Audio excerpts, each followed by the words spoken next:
All right. Gonna bring this meeting to order, the ASRB on Monday, September the 23rd, 4:32 PM. Can I have a roll call, please? Chair Lindsay, Present. Member Middleman, Member Todd. Present. Are there any changes to the agenda for tonight? There are no changes to the agenda. However, you have a number of desk items that have been sent to you previously prior to the meeting related to the Kenyatta Corners project. There are various emails and letters, most of which are in opposition to the project. Okay. As a reminder, we do have a large agenda tonight, 4 items. Anticipating one of them is going to generate a lot of public interest and a lot of comments. So I would ask that when we get to that stage that if you're going to make a comment, please be mindful of the time. Be mindful if a point has been made, not to belabor the point too much or for too long. We'll try to be efficient. So we do anticipate a lot of comment. Okay. One question, considering that the comment on that item will be larger than the other items, should we consider changing the agenda and move it to the end? I don't see a reason to, no. My only concern is that it is very important that we get through this item. So I do want to, given that we've had to continue it twice. Okay. And so I just, if it, for whatever reason, the meeting does go long, the other items, this is the first time they've been on the agenda. Agreed. Okay. Public communications. Is there anyone in the room or online who wishes to speak on a topic not on the agenda tonight? So please raise your hand if you're online and like to speak on something not on the agenda. Seeing no hands raised. Okay. I see no one in the room approaching the microphone. Consent agenda. Is there anything apply with regard to that tonight? No, there's nothing on the consent agenda. Good. Wow, we're efficient. All right, let's move to the public hearing. The first agenda item.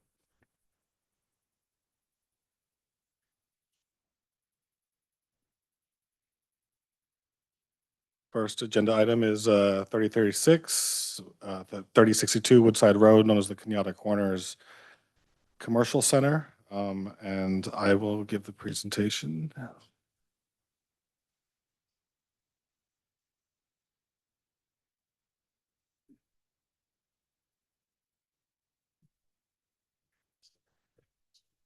So just give a little brief background of the site, and then I'll go through briefly about the conditional use permit and then the details of the project construction.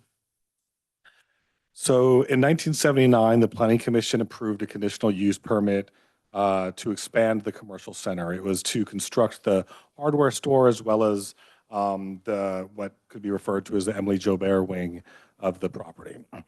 And that was, without approval, the town required the granting of an open space easement for the remaining portion of the rear parcel. And also it required an equestrian trail easement, conservation easement, as well as in the southeast corner of the parcel, it required a bike, equestrian and pedestrian easement. And I'll go into those easement locations a little bit more, but I did want to bring up the APN map to kind of give an idea just of what's considered the front and rear parcels. So there are 2 assessor parcel numbers. The one in the front has the buildings on it. That ends in 360 is the final number of the APN. And then there's 350. The map cuts off the zeros, but there's always a 0 at the end. And anyway, that is the rear parcel. And what you can see here, it's roughly shown, although it's not, the assessor's map isn't quite accurate in the exact location. But what you see, this kind of rectangular area here, kind of demarking where the existing parking is, and the open space easement goes around that. But again, I have a detailed map that will show the easements in a little bit. So while that was required, the granting those easements, they were eventually granted and accepted by the town in 1980. In 1988, the rear parcel was further encumbered when the voters approved Measure J. That required the parcel to remain in a residential, it required the residentially zoned parcels adjoining to the town center including the rear parcel, to remain in a residential use, except the commercial parking that had already been permitted there. I should note that the open space easement did allow for any underground infrastructure required to serve the parcel. And that still remains in place today. And then in 2021, Measure A was approved by the voters, and that changed the land use regulations for the residentially zoned parcels in the town center. It authorized the installation of surface parking at the rear parcel, and this would be to accommodate outdoor dining. Now, it does note that the property owner, it doesn't just automatically happen, but that the property owner would have to submit an application for all required entitlements in order to make those changes. But the passage of Measure A changed Measure J in there for allowing the process to move forward. So in 2016 was the most recent conditional use permit that was approved. On this CUP update was for the Village Bakery. It was replacing the old Woodside Bakery. And it also took over the space of the Woodside Gallery. The square footage was increased, but that was primarily due to expanding the kitchen area for the bakery. So the seat count was not increased at that time.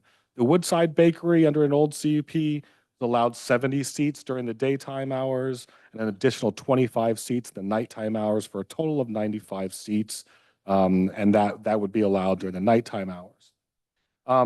It should be noted that at that time in 2016, even without the changes in the hours of operation, that staff report noted that 173 spaces would be required between 6 a.m. and 6 p.m. So the site was underparked, but it was a legal non-conforming situation. And because there were no changes or any proposed actions that would increase the need for additional parking, it wasn't required to increase the parking at the time. So there's now a current CUP application, and the applicant is proposing 2 outdoor dining parklets to serve the existing food service establishments currently, which are Bucks and the Village Bakery. The existing CUP allows Bucks to have 120 seats occupied at all business hours. The proposed application would include a parklet for Bucks, adding another 24 seats for a total of 144 seats at Bucks. The current application also would provide an additional 22 seats in the parklet for the Village Bakery. And that would bring a total, given the 70 in a day plus the additional at night, allowing a total of 117 seats. This proposal also is to eliminate the restrictions on the hours of operation. And so the design for the parking lot was done to accommodate the current underparking that's at the site, as well as to accommodate additional seats that would be anticipated through the changes of hours as well as the parklets. So I'll go to the plan and just go through a bit here of the actual project to show some visuals. So what you see here on the left side is the existing lot as it sits now, and you'll see the open space easement kind of wrapping it around the back portion of the lot. And then you have on the right side is the proposed plan, which shows the expanded parking lot, the rear of the lot, and the 2 new parklets in the front with bicycle parking in the middle. I'm going to go to a sheet here that better shows the easements. So currently, this is the site as it sits. You'll see in this kind of pinked diagonal hatch, that is the existing location of the open space easement. There is a conservation easement along the stream corridor at the front parcel that is not being modified as part of this project. There is an existing trail easement that runs along the stream bank, and then it makes this turn up to Kenyatta Road. The existing trail isn't completely located in that trail easement. It currently cuts through towards the middle of the open space easement today. Then this is the corner I mentioned earlier. There's this small easement kind of along the southeast corner, and that was to accommodate trail for bikes, pedestrians, and equestrians. There is currently a trail that also runs around the site along Kenyatta Road. And it turns into a trail that's less protected. There's some vaults here and grates. It has to cross the one driveway, and then it continues along here to cross the second driveway, leading you to Woody the Fish. So the project, I'm sorry, here, let me go to, this is the proposed project. And so this is kind of using that same color coordination. The sewer easement would be moved to where the sewer actually is located today. And part of the open space easement would be removed. So currently the open space easement is around 70,000 square feet. And it is proposed to be remaining about 50,000 square feet. A retaining wall would be necessary to construct the parking lot. So the applicant is pushing the parking lot within, it has to remain outside of the stream corridor on the west side.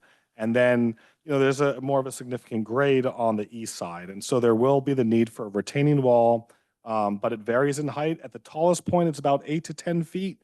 The applicant, and then it kind of goes down to about 4 to 6 feet, and it's about 3 feet at the smallest point as it dives into the ground. The applicant's proposing to do a gabion basket design.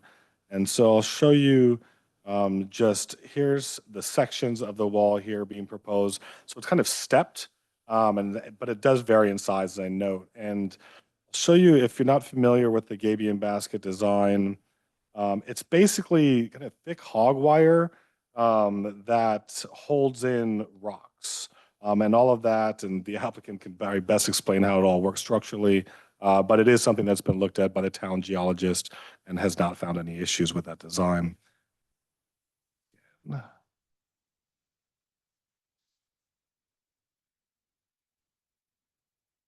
So on top of the wall, just behind it would be a Corten steel fence.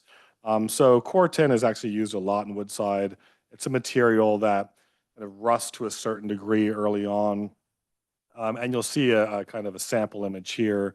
It would be kind of the Corten metal posts with just a see-through mesh. But the idea is to create that protection barrier for anyone who might venture towards the top of that retaining wall. So I want to show, given that we're at ASRB, look at the proposed parklets. So these are the proposed parklets. They would take up about 6 to 8 spaces here that are currently existing. These are not what you see out there now. What you see out there now is from a temporary approval during COVID. So they wouldn't exactly look like that. They'd be a little bit more permanent, as well as creating an exterior that provides a nice structural barrier between vehicles traveling and the diners. So this is the 2 different parklets showing a layout for the number of seats. So here's a rendering of the proposed parklets. They're proposing these landscape planters with board-formed concrete walls. There are low shielded lights proposed in the wall that will light up the aisle widths. There's also some low lighting on the inside of those walls for the dining areas. But they would basically look the same for both. And this is just the more technical elevation of it, showing them they're about 3 feet tall are the proposed walls.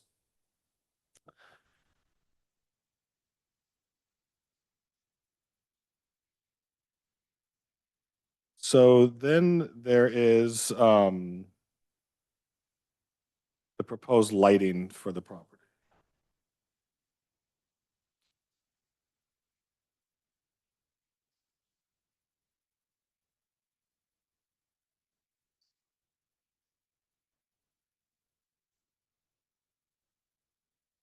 There we go. Okay. So there are current existing light fixtures out of the site now. There are taller light fixtures that are about 14 feet tall. There are some lower bollard style light fixtures. The plan shows the existing lights. So we have the taller lights are LB. There's one here. It's currently existing, one here in the rear island, and 2 of the shorter lights. The applicant's plan has shown 3 new of the taller light fixtures to light up the expanded rear parking lot. There is a building code that there's a certain amount of lighting that is required. I've reached out to the building department. They're working on getting me the exact code language. But it would be possible, it's something the ASRB may want to consider, if they may look at having lower light fixtures. There might need to be a couple more of them, but that would create the lighting lower to the ground. That would reduce the availability from off-site, especially the nearby residences.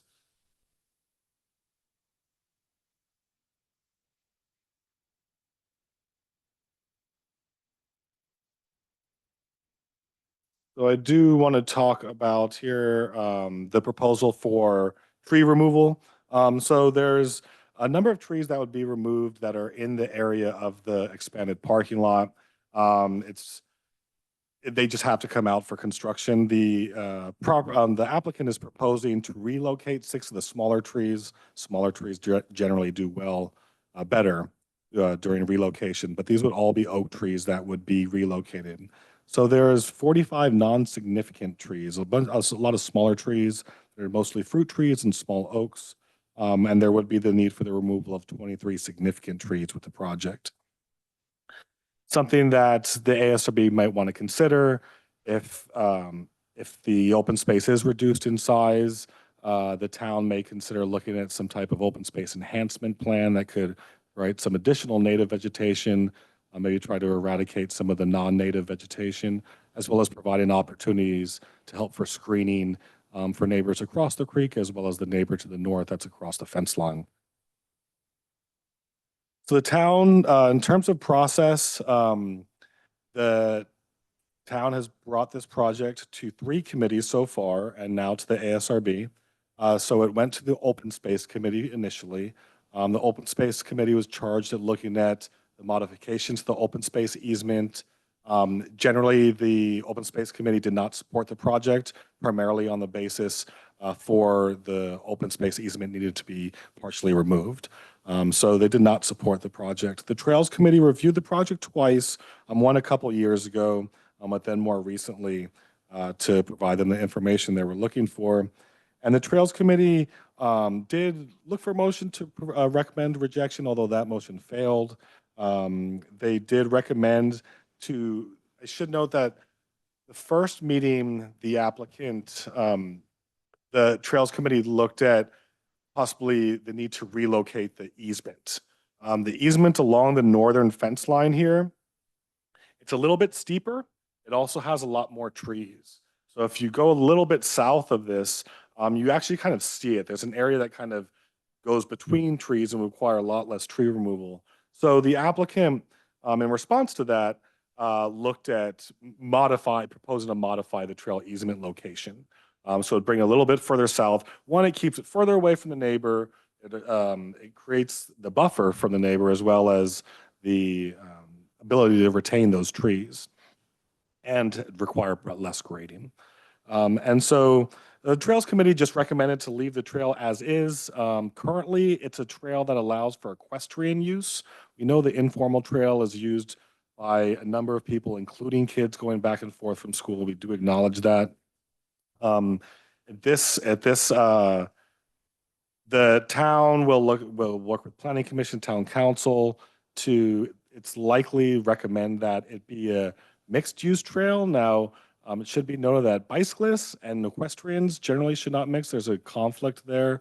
Cyclists can spook a horse, whereas it's more common that you see pedestrians and equestrians sharing trails. So the town could, if this project is approved, could require that easement is modified to allow equestrians and pedestrians. So the Trails Committee, they also recommend, if the project is going to move forward, that the applicant create some safety improvements on the perimeter trails, as well as relocating the on-site trail. As you get to the corner, there's definitely some erosion issues. It's a little bit steeper.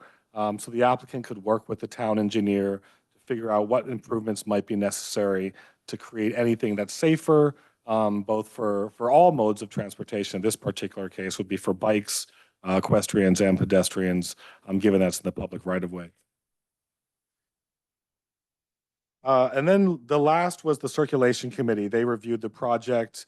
They noted that the project could negatively impact circulation through the town center, but if approved, they should allow pedestrian access on the trail through the site, as well as the same as the Trails Committee in regards to looking for safety improvements on the trails that go around the site along Kenyatta Road and Woodside Road. So with that kind of long-winded presentation, happy to answer any questions you may have. Thank you. Yes, there's a lot to take in and digest. We'll move to questions from the board, and I'd like to kick it off. if you don't mind. And my questions are primarily just clarifications. I want to dig into a couple of comments you made because I think there's some relevant history and information there. You made a statement about this site being historically underparked.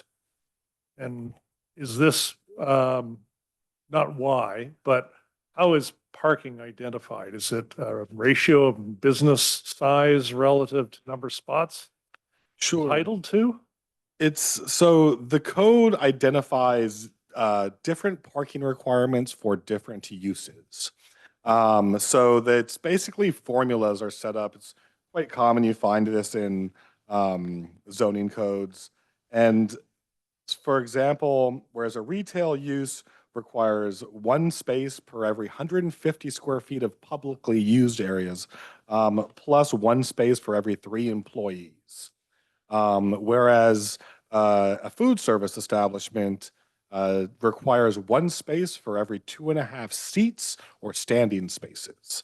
And so, it's assumed that these formulas done for different reasons, they are taking into account employees at the site as well as really the publicly served areas. So you get into areas like the kitchen for a food service establishment or restrooms for any business, storage rooms, none of those would contribute towards the need for parking spaces. So each use identifies a different formula, and the applicant has come up with a plan to show that they could supply enough spaces to serve all the uses. Thereby meeting the code requirement. Correct. There was, I know one of the entitlements being asked is, or has been listed as parking site size. So many of the existing parking sites are non-conforming in terms of size. I didn't see in the application whether there was a request to standardize on sizes. So the proposal is to just keep the existing spaces as they are, whereas the new spaces, some of them would meet the town's code to be, 9 by 20 feet deep. So that's a standard size space in Woodside. It does allow for 1/4 of the parking spaces to be compact spaces, which is 9 by 16. Some of the spaces being proposed by the applicant are 9 by 18.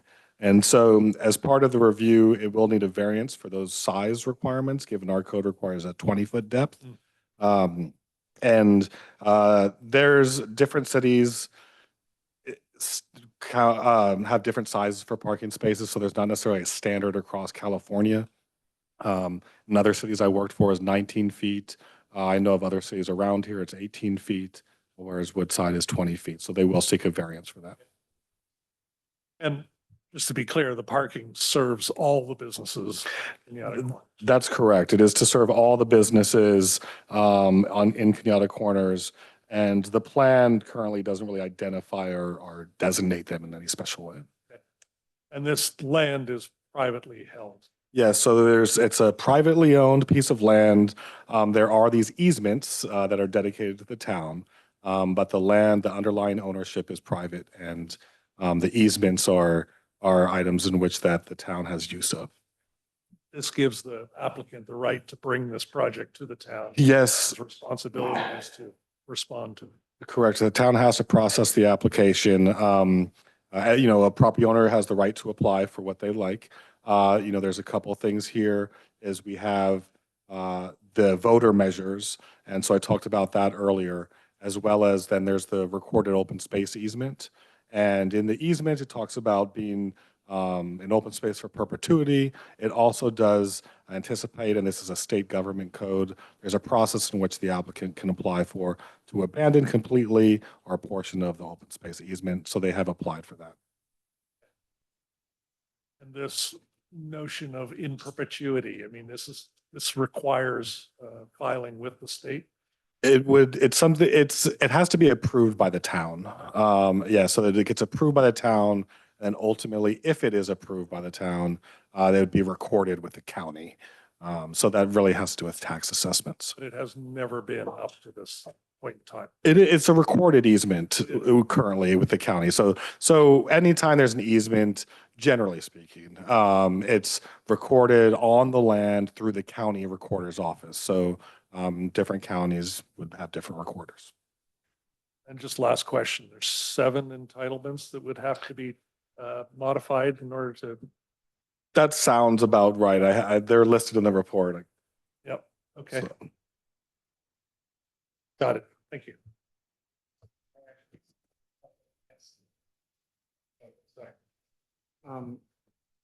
Couple questions. I might have missed it in your answer. And excuse me, just a reminder for everyone, we just always want to make sure we speak directly into the microphones for those on Zoom. Couple questions, and I might have missed it in your answer. Looking at the parking requirements table, the restaurants don't have employee counts. That is it, well, why is that? It's the way the formula is set up. So it's just, whereas, this one space for 2.5 seats, assumption is that's taken into account employee parking. Whereas the retail, it's, square footage and one space per 3 employees. So it's not one per employee, just these different formulas that have been developed for the different uses. Understood. And then the other question I had, in some of the desk items, California Government Code 51093 was mentioned. How does the abandonment of this open space easement align with that government code? That's all stuff that's going to be outlined in the Planning Commission report and the Town Council report. So it's still being reviewed by staff and the town attorney. And in order, the Town Council will have to make those findings if they want to approve the project. Okay, so in order for this project to be approved, they have to find the findings that are outlined in that government code. That's correct. All I have for now. Now, if you want to go. Just to clarify the business context of it, may I assume that the property ownership for the Roberts Center and for this subject property is basically same ownership? Yes, it's the Roberts family. Thank you. Any other questions? Not at the moment. Right, let's move on, and if the applicant is here and wishes to make a presentation. Yep, great. Yes, I'm Dave Tanner. Dave? I brought all this to you. I think Sage has explained quite a bit about it, and if you have any questions, I'm here to answer them. The presentation is in the plans, and like I've been through all the other committees, just tell me if you want to change something or add something, or, we'll consider that and go through everything. So, but if you have any questions you'd like me to answer, I'd be glad to do it. I have a question. Okay. Why now? Why now? This is actually my last project. Anyway, it was the measure, I guess COVID set everybody off. They wanted the exteriors put out so they can sit outside in the front and enjoy themselves. And we looked at doing this parking a long time ago. And George came to me, I think it was 10, 12, 15 years ago and said, start thinking about this. So I've sat down and worked on this project for a long time, trying to work my way through all the problems you have to deal with, the entitlements. I mean, you have to look at the project as a whole. If you look at what we have to do, this is an incredibly hard and difficult project to add parking to the town of Woodside. All right. There's no open lots anywhere. Everything's privately owned and everybody's used everything to the maximum that they can. So this is an extension of the Roberts property. There was a measure passed that asked for us to go forward. So we're trying to go forward.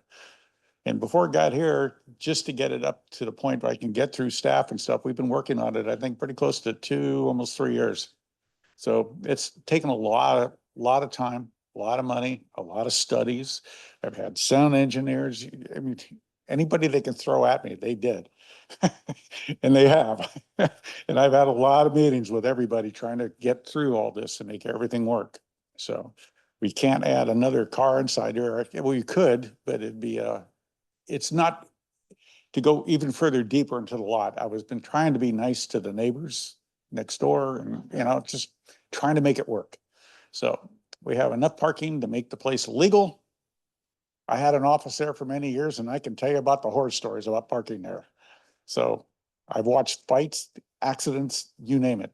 People arguing with one another. I mean, literally makes everybody angry trying to find parking in that shopping center. They drive around angry. So it's quite the problem there. And I believe this will alleviate a lot of the problem, but not everything that we can in the town itself. So anyway. Any other questions? Yeah, I had a couple. Did you consider going up or down with the parking? Well, I can't go down because to make it work, I have to apply by code, which they threw at me and said, you need at least X amount of parking to make it work. Going up and, Sorry, you consider building a parking garage up or down, no, no. like subterranean? no. No. No, it's an extreme expense and putting a second story parking in Woodside would be like trying to add a high rise in the town. I don't think it'd be accepted very well. By the time you get done adding, I don't know if you've ever done any parking structures at all, but by the time you get done putting them in, dealing with the size and all the things that it requires, you don't gain that much with it. It was better off just pushing it out than trying to go up. And the seismic constraints is also, we have the Kenyatta fault that everybody said is there, and we have the, San Andreas fault is down the street too, so the columns for this thing would be huge. So anyway, The other question I had is that the parking study was done in 2022, correct? the study? Yes. Yes. And if I've been read up correctly, the restaurants had a temporary conditional use permit to move seating out, but not add seating, correct? That's correct. As far as I know, yes. Right. So I guess what was absent was a recording or an audit of how many seats were in those restaurants that day. And so my question to you was, do you know if they were in compliance with the conditional use permit when the traffic study was conducted? Not that I know of. The town was under, they allowed the exterior to go out Mhm. for proceeding, but nobody's monitored it. And nobody's done anything on it. And it's, each restaurant is under an honesty program because there is no seating cops or parking cops in town. I mean, everybody does what they want. So, they've oversat the places a few times, I understand, which causes even a bigger problem. So they've added a parking monitor there to try to tell people, go someplace else to park, which is, you have parking right here out of town hall, and that's about it. So, Okay, so if I understand your answer right, you do not know how many seats were in the restaurant during the study. can you speak a little bit louder? I'm really having a hard time Sorry. hearing you, even with that microphone. Apologies, I mumble. There we go. All right. If I understand your answer correctly, you don't know the number of seats that were in the restaurants during the day of the study. Oh, we went off the standard on it. I have drawn plans with all the seating for each restaurant. Each restaurant has literally applied for their seating, their conditional use permits. So they're supposed to comply with their conditional use permit Correct. for the seating. It's up to them to comply. All right.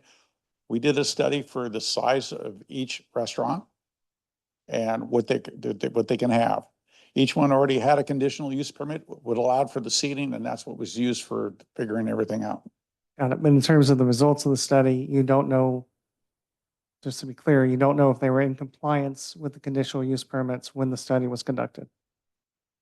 Oh, All right, we were doing everything by legally. It's not compliance. We didn't look at them for compliance. We looked at them for what they were allowed at the time, okay?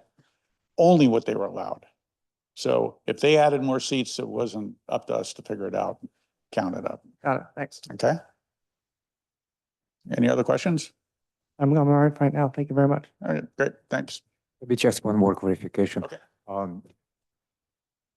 Just the context, it's certainly enjoyable place to sit outside Bucks or Village Bakery, and it's to the benefit of the I'm people having of a hard Woodside. time hearing you. People of Woodside will certainly enjoy this, and the people driving in also, Yes. get attracted to it. But in terms of the aesthetics, you mentioned basket design.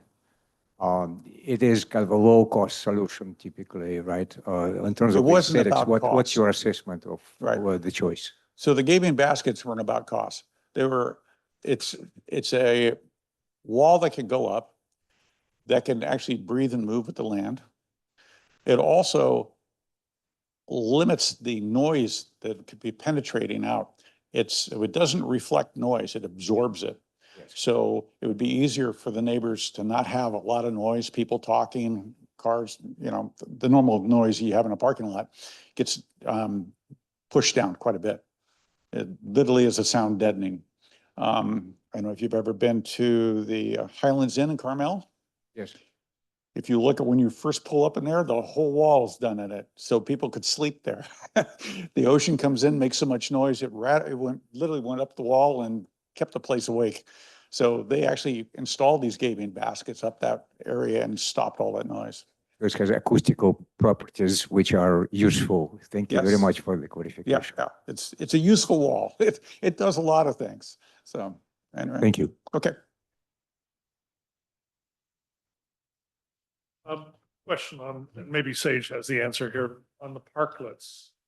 Are they larger? Do they occupy more space than the current temporary seating? A little bit less. A bit less. Yeah, yeah. Okay. So currently I think they would allow more seats in the size. Actually, quite a bit less. It also accommodates for the bicycle parking as well in the plan. So, and if you recall, the parklets initially went all the way across the parking lot. They've been a little bit downsized, but this proposal will be a lot less. No more questions? Nope. Sorry, on that note, I had a question for you. The conditional use permit modifications, is it changing the number of seats in the restaurants? So the proposal would, yes, change the number of seats. So as I noted, it would, for Bucks, it would be in addition to what's already allowed. And with regard to the bakery, it would be in addition to what's already allowed, as well as allowing the full number of seats throughout the entire business day. Got it. Right, clarifying. So in addition to without the temporary seating So into account, or not over and above the temporary seating? not the temporary seating, but what the Bucks is allowed 120 now total. And they would have another 24, so a total of 144. That would be with the parklet. Whereas the bakery during the day is allowed 70, at night is allowed 95. And the idea would just be to allow the 95 all day long. And then in addition to that, allowing another 22 seats for a total of 117. That 95 today, does that include the temporary seating? That's- It does not include, it just includes a total number of seats. And so if there is more than that, then it's not included. I'm just trying to understand whether this is taking It, temporary Uh, seating into account. Or, it's possible that if it's more than 90 seats, it's not taking that into account. thank you. What I understand with the current temporary use permit, it's to move the same seats outside, but keep the original number. Right? Mm, Yep. Okay. Any other questions? Glad? No, thank you. All right. Okay, good. Thank you. With that, we'll move on to public hearing and public comment. Couple things, just a reminder, sorry, you can still step up. I just want to remind people, if you're in the room, please, and especially if you're going to speak, please make a note, putting your name in the book so we have our record of your attendance. Otherwise, we'll start, and we'll move between people online and people in the room as we go along. Hi, I'm Don Pugh, a 50-year resident of Woodside, and have fought vigorously to save rural Woodside all over these years. I am totally opposed to bulldozing the open space just to allow the bakery and a private entity to expand. First, it's unnecessary. The 2016 CUP, the bakery agreed to have just 70 seats in the daytime, but they have 172. It seems to be we're ignoring that. 100 extra. Well, when you have an excess of 100 seats and you get the demand for it, it's a demand for parking, and that's why we have a problem. Now, I've been after the town council for about a year and a half now to say, let's start enforcing the seating limits. But no one seems to be in charge, and the town council, I don't know why, has not enforced the seating limits. So that's their failure that we have a parking problem today. It wouldn't be a problem if the bakery followed it, because before, in the old days, before COVID, things were fine. We can easily keep the outdoor dining. It needs about 6 spaces and work out a few of those details. But with this violation of the CUP, it's not working out. The second reason, and so the parking study, by the way, was based upon having 172 seats. Well, you know, the statement that it's valid is baloney. I'm sorry. You can't start measuring something when they're violating the law. Okay, let's talk about, it's a violation of the general plan because the responsibility of a local business is to serve the day-to-day needs of the residents. And a recent study revealed that only 5% of the people that were eating at the bakery were residents. 95% were tourists. And the question is should Woodside become a tourist destination just so the bakery can make a bunch of money? I don't see that's appropriate. Also, the findings, the open space easement, it's dedicated in perpetuity. In 1979, George Roberts agreed as, okay, if I can build this on a residential lot, I will dedicate this open space in perpetuity, 1979. If you look at those findings, there is no way in hell they can possibly be made because they're to be benefiting a private business. They are a violation of the general plan. And there's a dozen other reasons why it won't happen. Legal folks have already looked at this, and you might hear from someone from a legal standpoint the fact that the open space cannot be abandoned. Lastly, a 12-foot retaining wall with high steel fences on top. It'd be great if it was an elephant enclosure, I guess, but it would be incredibly disruptive to do. It would be ugly, totally out of keeping in Woodside. There is no other place in Woodside that has kind of monstrous, gigantic retaining walls like that. How about how disruptive it will be? Well, the construction's going to go on for 9 months. They're going to have 400 dump trucks going in and out, hauling stuff in, hauling stuff out. It will be an absolute mess. Half the parking will be constrained by construction equipment. The trail will be a disaster to try to use all this. And lastly, is it appropriate that we should be doing this to benefit a private interest? So the question is do you want the commercial interest to eat away at a rural environment? Or are we going to stand up for what Woodside really stands up for, and that is to become a haven for a rural environment? Any questions? Thank you. Thank you. Thank you. Steve Lubin, Palm Circle. In 1979, when the town gave the conditional use permit for this greatly expanded use from what was there before, I made the motion at the Planning Commission, so I'm pretty familiar with it. The town acquired the equestrian easement, the conservation easement, the open space easement, and the easement for pedestrians, bicycles, and equestrians along Woodside Road. I don't think any of the maps really show the true extent of that easement along Woodside Road. I believe that the parking extends into that easement. I think, the circulation committee has agreed that really the best solution for getting kids to school is something that replaces the existing permissive use in the back, that being upgraded to what on the Gilbert's property was called what was it, multi-use safety trail or something of that extent. I think the town already has that kind of easement on Gilbert's. The town spent a lot of money building a crosswalk that supported that permissive use. So there's a good reason to reinforce that trail. And it should also be designed so it's safe for kids riding to school. I think that could be accomplished behind the new parking lot by it, making a couple of sweeping turns and reducing the grade from the trail that's proposed. It's kids on bicycles and kids walking and horses have shared it quite successfully for many years now.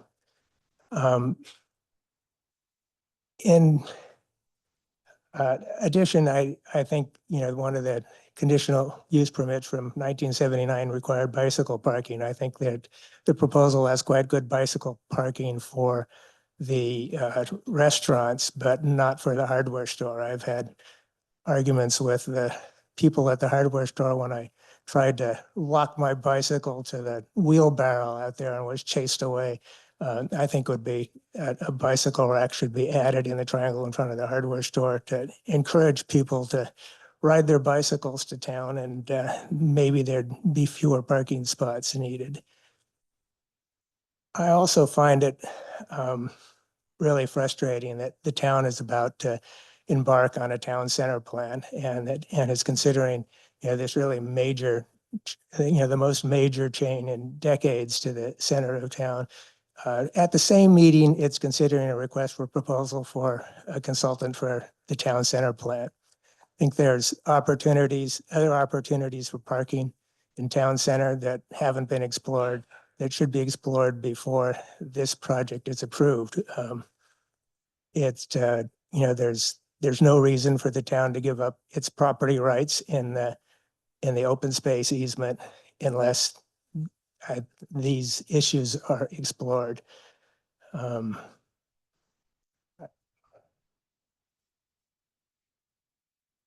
I think that's it for now.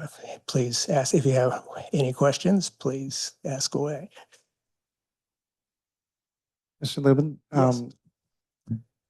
I had a quick question. I don't know if it's fair to ask, but considering you were at that 1979 meeting, can you describe what the sentiment around the dedication of that open space easement was? Well, the sentiment was that it was presumed it would always be there, that it was, that it was something that from there on forward belonged to the town. George Roberts didn't object to it at the time. He accepted it as a condition of really a major expansion of use of the property. And I think, the town, the Trails Committee objected to sharing the equestrian easement, and that's why the easement across the Woodside Road was dedicated. And I think that hasn't been, I think the town should either obtain, a more complete use of the trail in the vicinity where the equestrian trail is, or else develop that, a safe route across Woodside Road utilizing that easement. I think some of the existing parking encroaches on that easement. Thank you. Thank you. I will do one more in the room before we go online. Good evening. My name is Richard Van Duzer. I'm an attorney at Farella, Braun and Martel in San Francisco, and I represent Mickey Malka and Becky Kleiner. We submitted some written materials to the board prior to the meeting tonight, so I won't repeat myself, but there are a couple things I'd like to highlight. First of all, as we discussed in the letter, we believe this plan is inconsistent with the general plan of the town for a whole variety of reasons. And I think if you look at both the open space element, the land use element, you look at the code, you look at the ordinance, I think you come to that same conclusion. This is not being done to service the residents of this town. This is being done to allow for the influx of visitors who come into town just about every weekend when the weather's good and who want to frequent the restaurants at the commercial center. The open space easement, which was referred to earlier, was dedicated in perpetuity. There are findings that absolutely will have to be made by the town council in order to allow for the abandonment of that easement. as Mr. Pugh said, we do not believe there's any way those findings can be made, which means this project will be subject to legal challenge and ultimately, we think, enjoined. So to a great extent, we think this project is premature and we think it will never withstand legal scrutiny. Now, there was a lot of discussion about the parking spaces, and I just want to make sure we all understand what we're talking about here. Right now, the parking requirements are 70 during the day and 25 at night. And, well, excuse me, that's the seating capacity. Essentially, they're adding 35 or 34 spaces of parking. And if you look at the drawing, what you'll see is that roughly 60 of the new spaces are going to be in this new area of paved surface parking at the very backside of the property. And with all due respect to Mr. Tanner, it's not being nice to the neighbors, including my clients, to build 60 more spaces of parking immediately adjacent to their property across the creek, take out and remove every tree that runs between that paved parking area and the creek that currently buffers their property from the view of the parking area. It buffers them from some of the noise. It helps with some of the combustibles that come off of Kenyatta Road, but it provides a screening that is completely being removed. The code requires that screening be provided in this particular case. The town, in its comments leading up to this, required it. There is none. They're removing every bit of screening that currently exists between where the new paved parking will be and the creek and my client's property. We talk a little bit in our letter about both the general concern about abandoning the open space easement, but also about some of the specific concerns my clients have, and I won't go through those. Some of them relate to lighting, some of them relate to security, some of them relate to privacy in light of how this paved parking is going to be built and the trees that are going to need to be removed.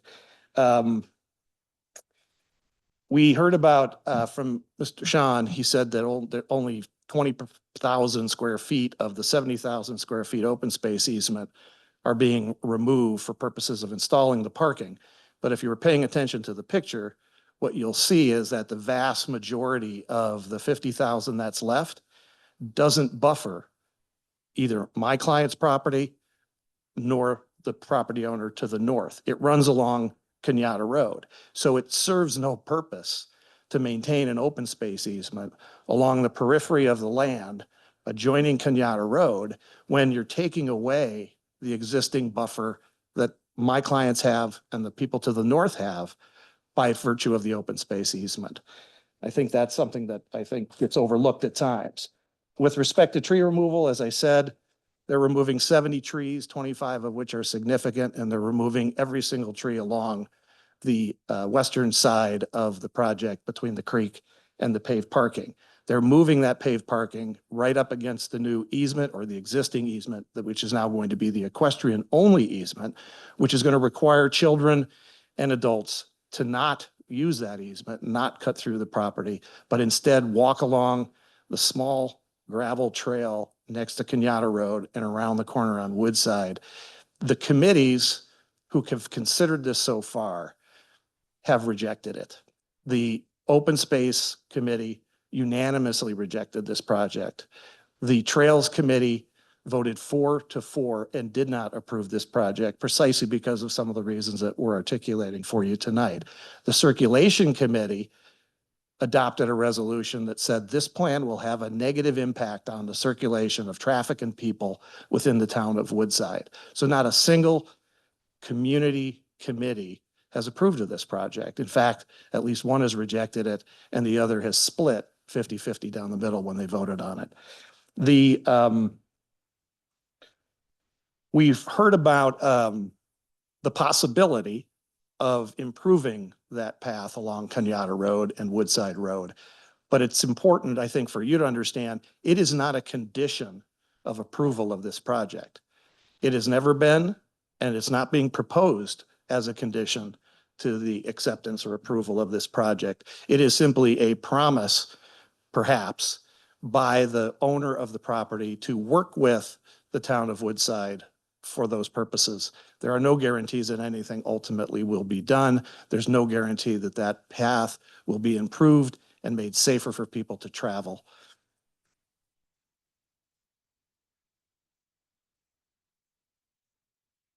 As I said, just to sum up, the abandonment of this open space easement, it abandons 20,000 square feet of space.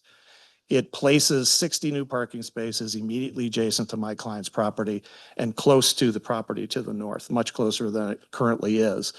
At a minimum, we think this project obviously requires modification, substantial modification. It is not that overparked. In fact, when the applicant submitted a letter to the town in August of 2022, when the parking study was done, they concluded that it was overparked by 6 spaces. That's it. And they're adding 34 or 35 spaces, none of which are going to be at the front of the property, and all of which are going to be at the back of the property, along with another 20 to 25 additional spaces, which will have obviously a negative impact on my client's peaceful enjoyment of their property, but also the owners to the north. That's all I have. If you have any questions about either our submission or what I've said here tonight, I'm happy to entertain them. Okay, thank you. Thank you. Thank you. Just because it's a timely topic, so Sage, there's a lot of scrutiny on the number of spaces and seats, specifically the Village Bakery is being targeted with regards to seats and consequently the number of spaces that are being expanded to.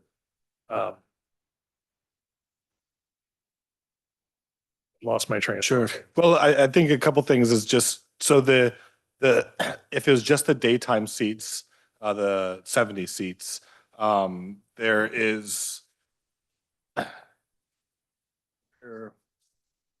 a requirement for 28 spaces. Right.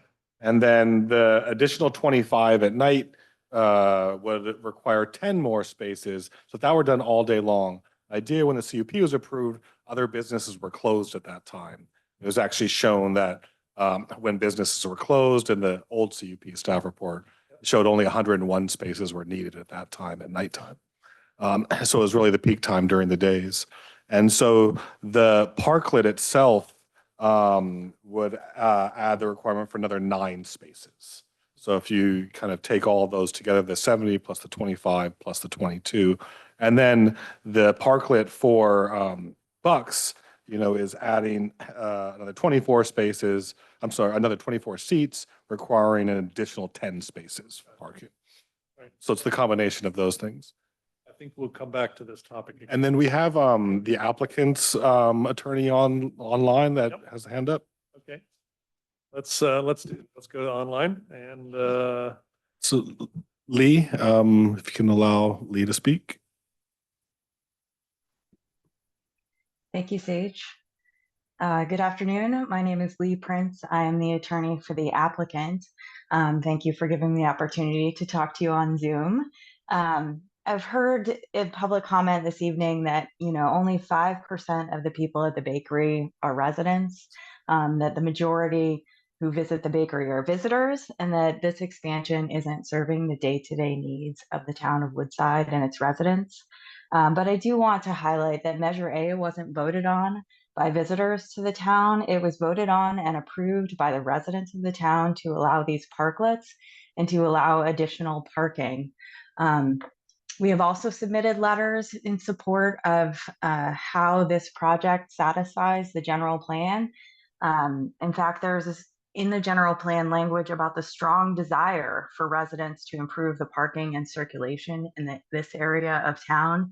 In fact, there's a circulation policy to improve commercial district circulation, traffic flow, and parking. So this project is really designed to meet the needs of Woodside residents, to satisfy the desires that are expressed by those residents in the general plan and the town and the policies that are adopted in the plans. It's not merely just something that is, lining the pockets of a business owner. It is something that will serve the town because the shortage of parking is something that everyone knows exists. And this project will provide a community benefit or at least continue the community benefit that began with providing the outdoor dining for residents during the pandemic. I also want to just highlight the fact that, you know, this project and Dave, as he said, has gone through great lengths to make sure that the noise is mitigated so it doesn't impact the neighbors, that the lights are shielded in a way that light does not intrude on the neighbors.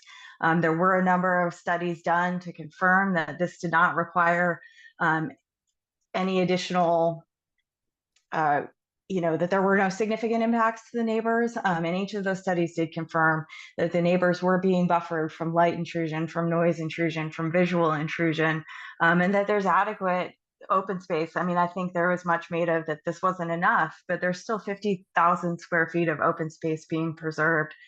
So I think there is adequate basis on which to make the findings to approve this project. Thank you. Thank you. All right, we'll do someone in the room. Nope. Will you take them again? Well, let's let this individual speak and then. Good afternoon. I'm Mickey Malcolm, the homeowner, one of the. Okay, squeeze it. You can- Thanks. My name is Mickey Malcolm, one of the two homeowners being affected by this project the most, the neighbor on the other side of the creek. I want to start by saying a couple of things that were said before. Being kind to the neighbors. You have never called me. You have never visited me. You have never ring my bell. You have never shown me a plan. Excuse me, could you please direct your comments to the board? I am. Thank you. I'm speaking on the microphone. You have never called me. You should direct your comments Okay. to the board. Thank you. In Woodside, there's a tradition of a neighborhood community. Not once we have been reached out. We have reached out to the town of Woodside multiple times, asking for updates, asking to be involved. Nothing has been called upon us. We have not seen the lightning. We have not seen nothing. We haven't even asked. That's not how Woodside works. That's not how Woodside was created. That's not the community that we live in. Number two, there's precedence on this. I've been calling the town of Woodside for the last 4 years, complaining that Roberts Properties is not being compliant with noise ordinance. It's not keeping safety checks and health checks at night at those garages. Truck deliveries start arriving at 4:30 in the morning when they're not supposed to do at 6. When I call the city of Woodside to complain that, they say, call Roberts, that's their problem. I call Roberts, they don't care. They never answer. Luckily, one of the tenants at Bucks has been super kind to take it above himself to help us figure out those delivery trucks. But the property owner has not even cared once to tackle it. We did the same for lights today. Nothing has happened. So when I see this plan and I see words like being kind to the neighbors, I don't see it. As a neighbor, I have no issue with the Roberts, never met them, don't know them, came to Woodside in 21. I have no history with the open space or not open space easement, but I'll tell you one thing. We have never been called, neither myself nor Dick DeLuna, the neighbor on the north, about this project at all. And I can speak on his behalf, not once. Number two, they also mentioned we gotta max out because everybody's maxing out. Well, they are maxing out. 60 parking spaces is insane. It affects all of us, not just, listen, my kids went to elementary school until last year, and that path they walk is a path they all walk. Putting that pathway all the way to the creek, first and foremost, 3 months of the year, they're not able to use it because water rises, it's super slippery, it gets really, really muddy down there. They talk about horses and bikes. What about the kids? The most important asset in our life is not the horses or the bikes, it's the kids. Not one mentioned by the city or by them on how that's gonna be good for kids to walk around. But more importantly is the health and risk. We have called multiple times to report at night on those garages, gatherings of all kinds of people, doing drugs, alcohol, doing donuts on the garages, creating noise. We report them and nothing happens. So expanding that will increase dramatically how preference that space is to do that because no one cares. No one goes to stop it. You can walk today around it at night and you'll find lots of empty bottles of liquor there, which then the fire department needs to come and say, Roberts, please clean it up because it's fire hazard. How is that going to change? So as a neighbor, I'm going to let the letter that we sent in talk about the legal terms. I'm talking more as a human neighbor.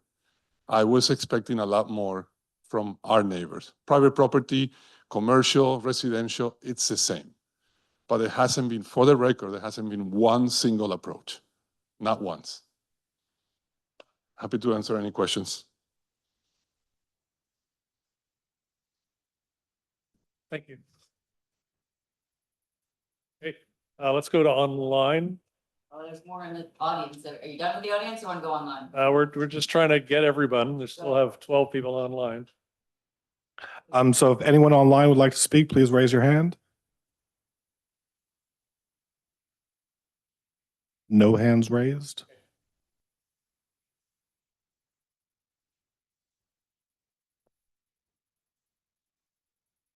Gotta shrink this thing now. You were so tall. Hi, my name is Elena Vandervoort Wagner. This is my first time standing up in front of the new ASRB committee, so I know one of you, but I have not met the other two. I appreciate meeting both of you, and thank you so much for being on the committee today. Good to see Sage and some of you here. I've been following this for a long time. I was chair of the Environment Committee for many years, and I'm now vice chair of the Climate and Sustainability Committee for the town of Woodside. So of course, I know of this issue going on for many years now and have been following it for a long time, and this is my first time standing up for it. I find it very interesting, one, as a person of Woodside who has a business here in Woodside, who does a lot of her meetings within those restaurants, of which we're talking about the parking areas for. I have to say, it's been 6 months since I have gone to Bucks or the bakery for coffee or the bakery for dinner. Easily 6 months, because it's impossible to park. I can't invite people to come. If I have an hour for a meeting, it can take a half an hour, 45 minutes to circle and circle and circle for parking. And that's impossible for people of the town of Woodside. So I have followed this closely, wondering what's going to happen, how we're going to find a resolution for this. I was one of the people, and I understand, I've heard some of the comments from online, where I was one of the people that was for putting out chairs and expanding during COVID. I thought it was a wonderful idea for us to be able to meet outside.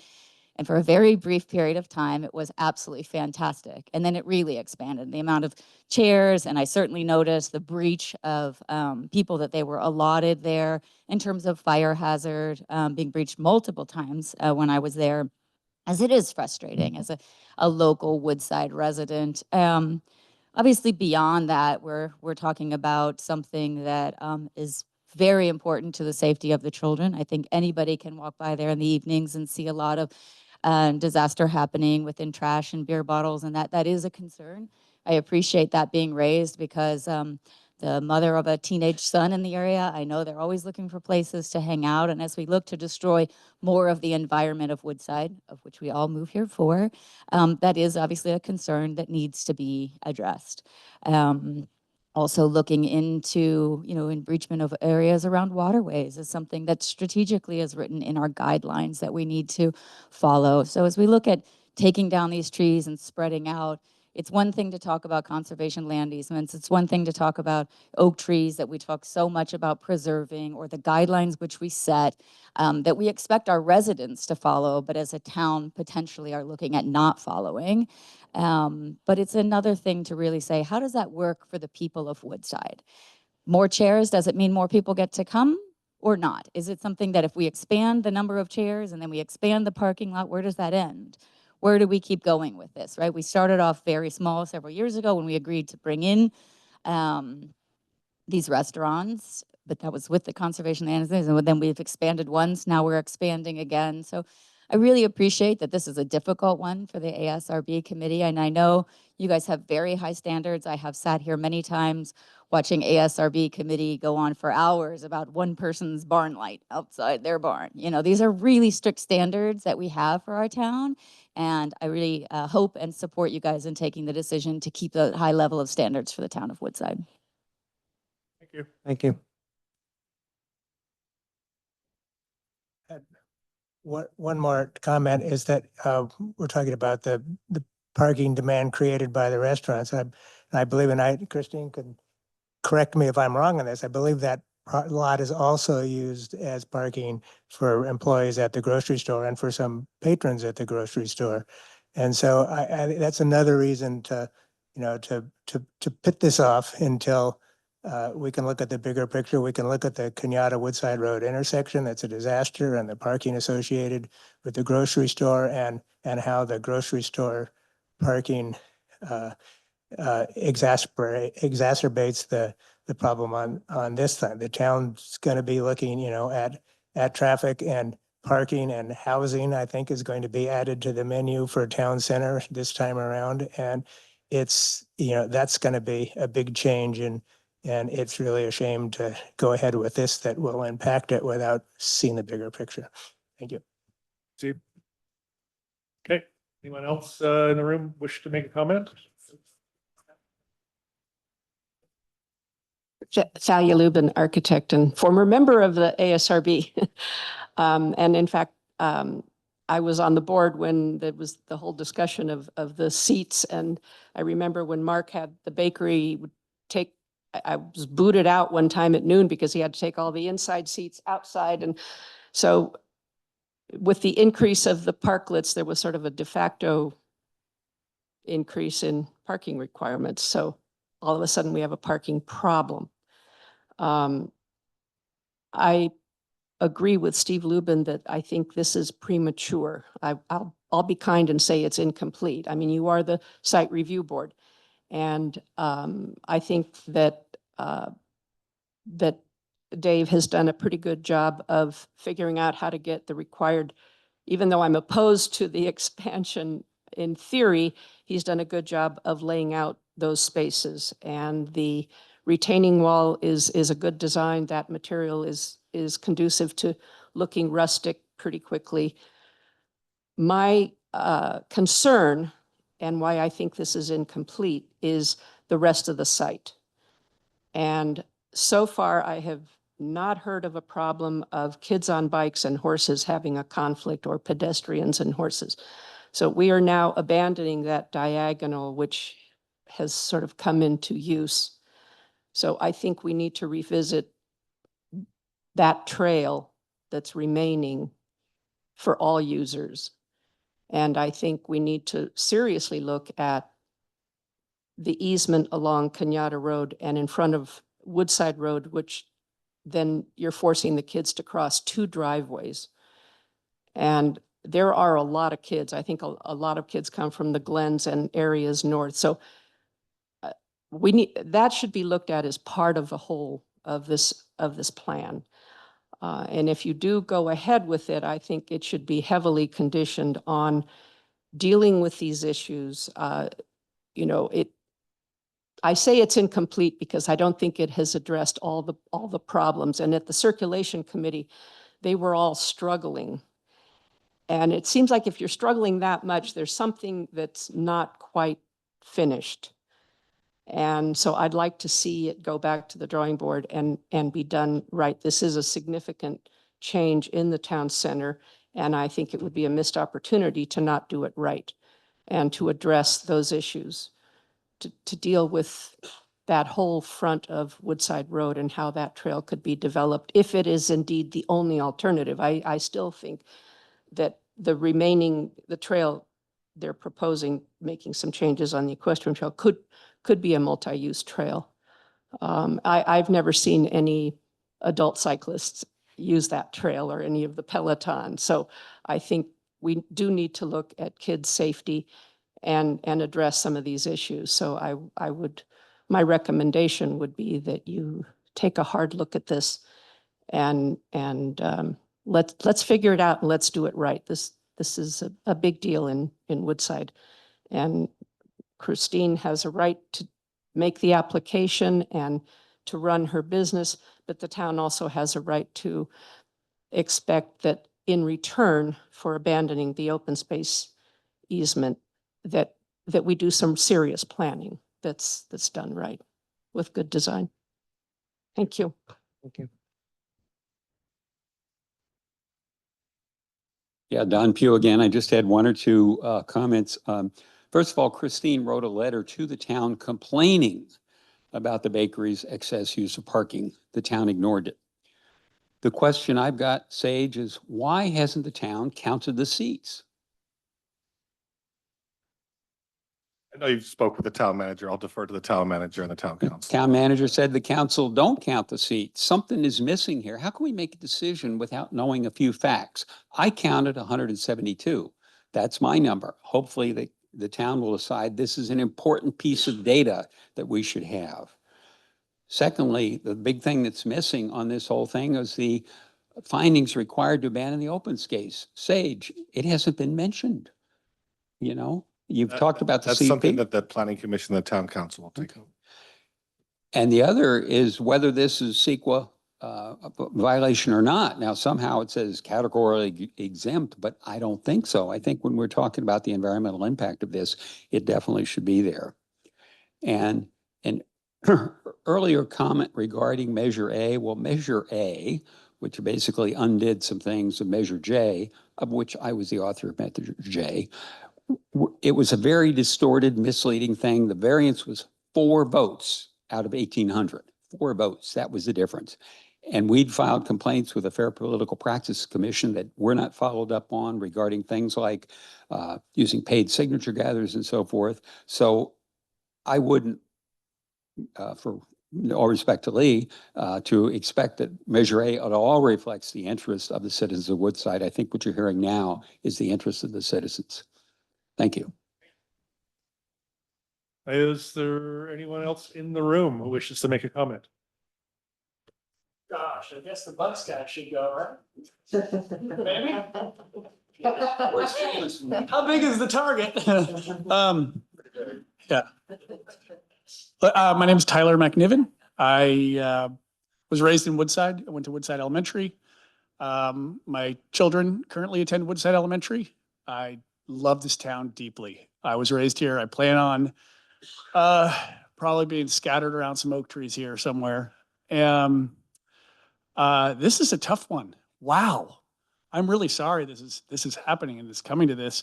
I think I was thinking about it in this room. I was thinking, have I heard more complaints about the parking than anyone else? I thought, no, Christine has.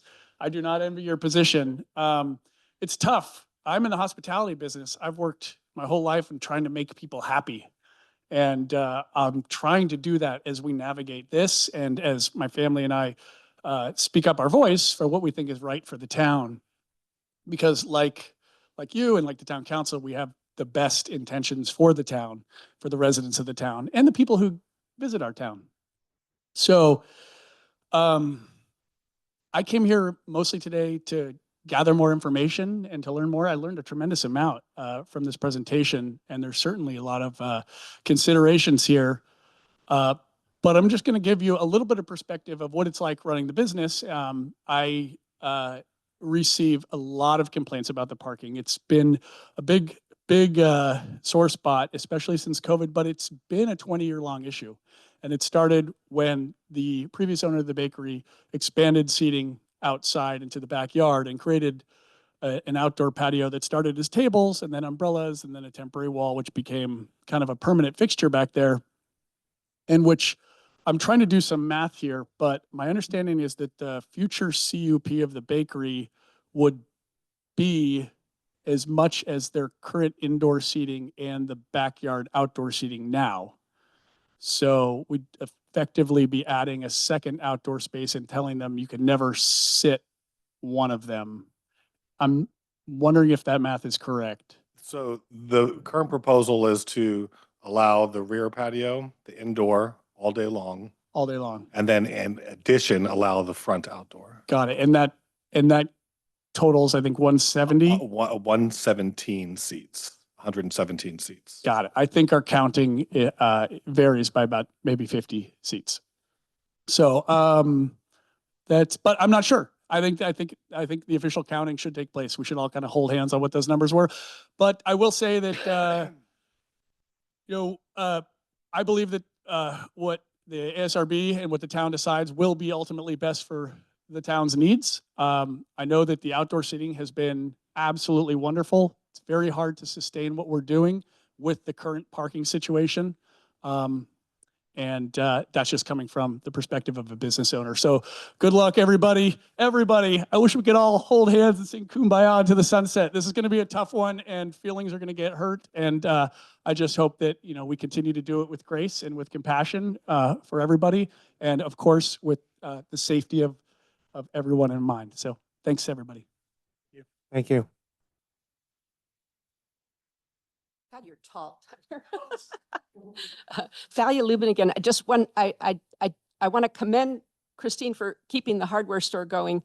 And I do want to ask a little more bike parking at the grocery store and bike parking at the hardware store. It does eliminate several parking spaces needed, and there's bike parking for the restaurants I see. So just, can we throw that into the plan if it moves ahead? Thanks. Thank you. I will put a limit on the number of times you No, can this come back is to it. the microphone. It's just a question. How hard is it to count seats? Why is there a difference of 50 seats? I mean, for me to put even a light bulb on my property, you guys have to come and do many inspections, and it takes a while. Why is it so hard to agree on a number of seats? I don't understand. We can stop the meeting, go over there, and count them right now. It's that simple.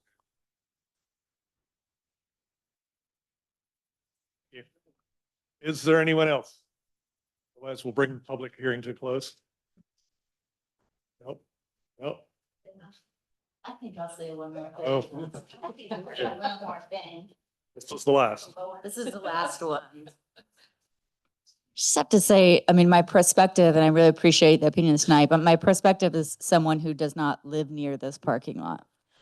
If I lived near this parking lot, I would be outraged at this proposal. I think it's greatly affecting the people who live within that vicinity. And I'm sorry to not hear more voices from those people that are there tonight. I know they've been fighting this strongly, but I really hope we take the immediate local people and how they're being affected by this quite seriously. Thank you. Thanks. Okay, if there is no one else from the public online, let's just do a last check. No hands raised. No hands raised online. All right, I will close the public hearing and we will move to board discussion. Who would like to kick us off? I have a couple questions for Sage You have before a we kick question? off. The backyard patio expansion of the Woodside Bakery, when did it happen? Or when did we approve it? Okay, I struggle with that. I'd have to, it was prior to the 9th, it was when the Woodside Bakery did some changes. I'd have to double check. It was prior to the 2016 Got it. CUP. And then, do you know how many spots were lost when that was expanded? That patio didn't take up any spaces. It was just a patio. It was kind of like a sidewalk patio area behind. Then there was a permit issued to construct, it went through ASRB to construct the wall. Okay, okay. Okay.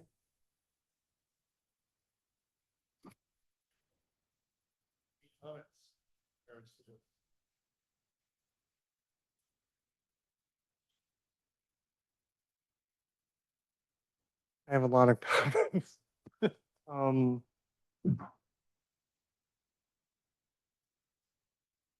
Like to wait. Yeah, I'll gather my thoughts. Thank you.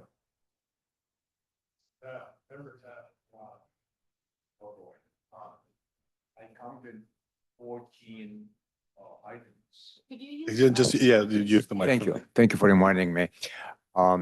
I counted 14 items cited by different folks who actually are not necessarily against it, but they have concerns. And I counted, I guess, 3 considerations strictly in favor of the proposal. But the common mood appears to be it's a problem, a long-standing problem which needs to be addressed. Many people in Woodside and outside of Woodside would love to be able to use Box and Village Bakery.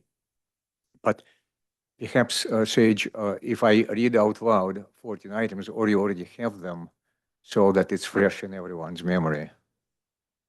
At this point, we're just looking for any comments that you have. So- Okay, again, 14 items, ranging from what's happened in 1979 through concerns related to how make it work better separation of the between the parking lot and the neighbors, use of the bicycle racks to reduce the number of parking stalls,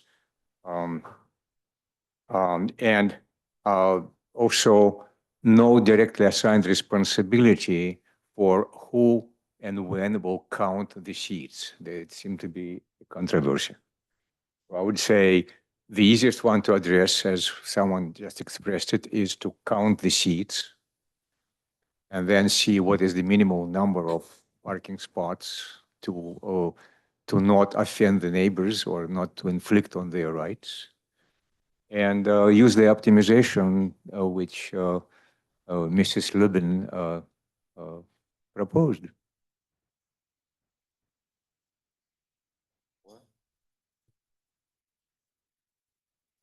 No, I'll go. Back It's, to- it is a hard one. I think this year, first time, the last 4 or 5 sessions of this board, we've had to tackle a project that impacts open space.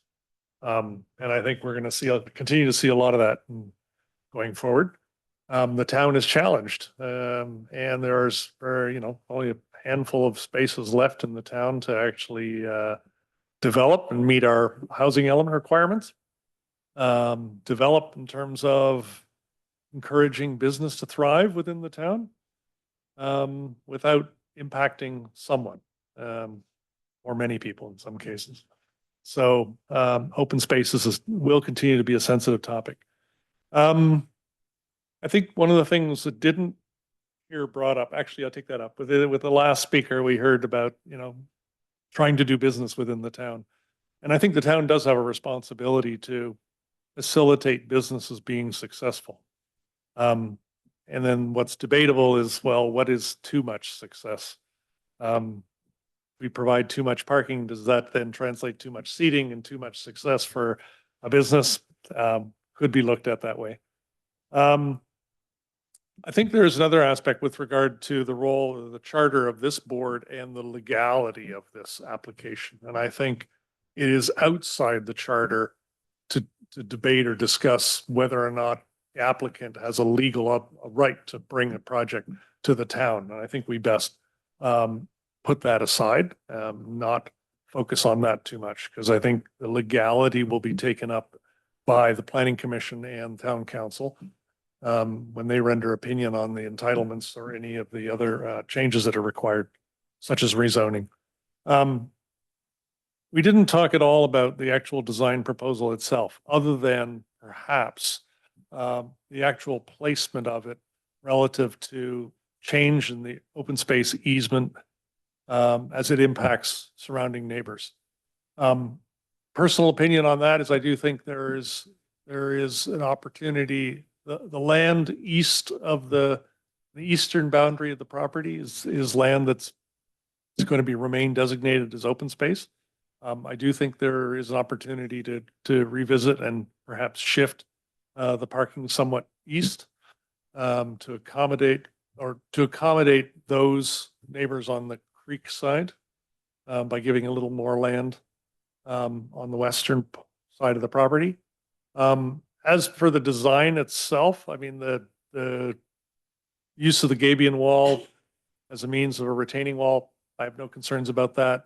I'm assuming the fence on top of that is primarily a safety issue, given it's a 12-foot drop, up to a 12-foot drop into the parking space. We don't want to see anyone going over that wall.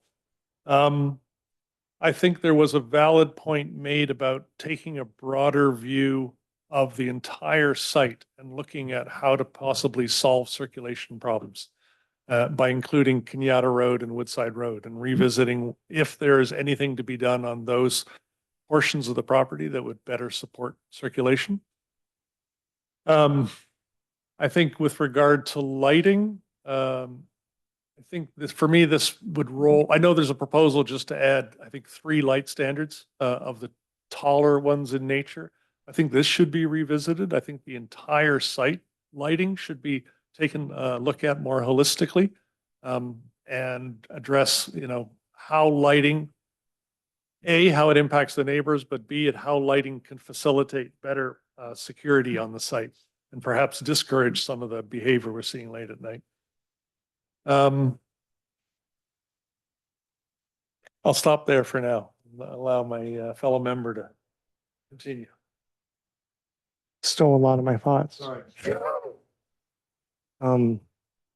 You know, as part of the ASRB, we're tasked with looking at projects from a community outreach perspective, from the site planning, from the building design and landscape elements. And in this particular case, non-residential development, if I understand correctly. To your point, legality isn't an issue in this room at the moment. In terms of community outreach, I voted for Measure A because I also struggle with parking. But the way I read Measure A involved a public building for public use in conjunction with parking, not parking only. And I struggle with that internal dissonance, and I wonder how many people voted with that same thought in mind. Additionally, as we look at our town center plan and the fact that we vacated 2 open space easements for multifamily housing, and we're discussing doing the same thing in town center with multifamily housing, I wonder if this plan could be better served by looking at it holistically with that future in mind.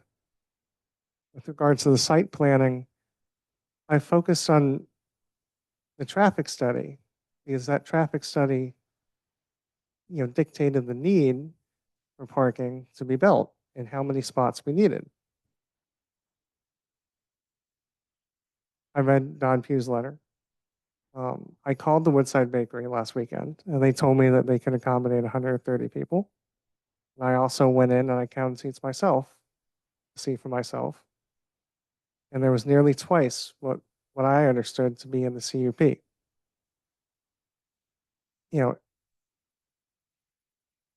If you have seats for a restaurant and you advertise those seats, people will come expecting to find parking or said seats in said restaurant. And I wonder, if we're basing this entire plan on a parking study that wasn't founded in reality when it was done, and we will find ourselves here in 5 years with 60 more parking spaces, but without a parking solution. I already asked about it, in terms of building design. There's many ways to fit cars on a parcel. You answered my question of this was the most cost-effective and straightforward way of doing it. In terms of landscape elements, that I like the game being well designed. I think it was a good choice, for all the reasons you mentioned, Mr. Tanner. I would like to see an overall lighting plan as well that has a more consistent application of lighting fixtures as well as lower heights. It's also wasn't clear to me looking at the layout of the lighting if it sufficiently lighted the entire proposed parking area. We are talking about removing a lot of trees from this project. And, with houses, with ADUs, with every other project, it is an ask that screening be provided between the proposed project and the neighbors.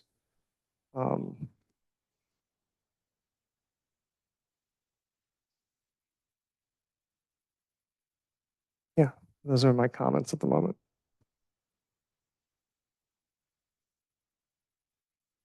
Okay, let's see if I can summarize this in a motion. I'll take a stab at it. I move that this project be continued to for the applicant to return for an additional conceptual review and address the following specific issues. One, we get an accurate and agreeable seat count for all of the food service institutions. There's just far too much debate around this.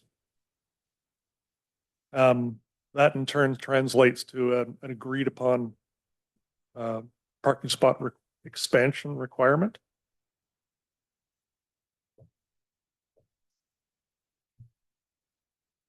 I'll also include that circulation issues raised by the circulation committee be incorporated as part of this, and a more holistic view of the entire site be considered to address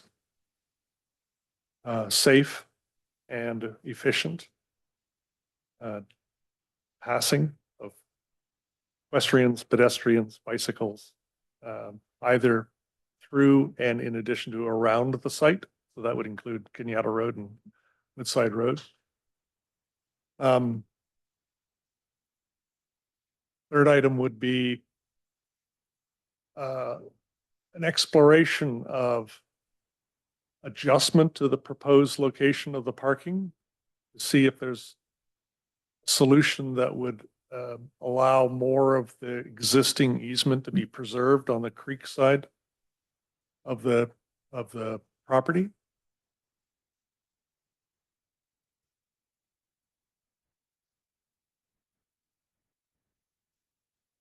And last item would be the site-wide proposal for lighting that would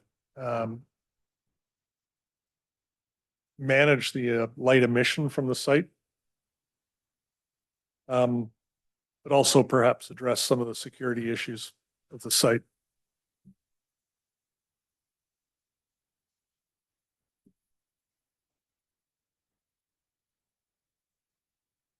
Is there anything else? I forgot to mention the wonderful idea of adding a little bit more bicycle parking. Oh, yes, I had that. The looking at bicycle parking distributed around the site. Anything else?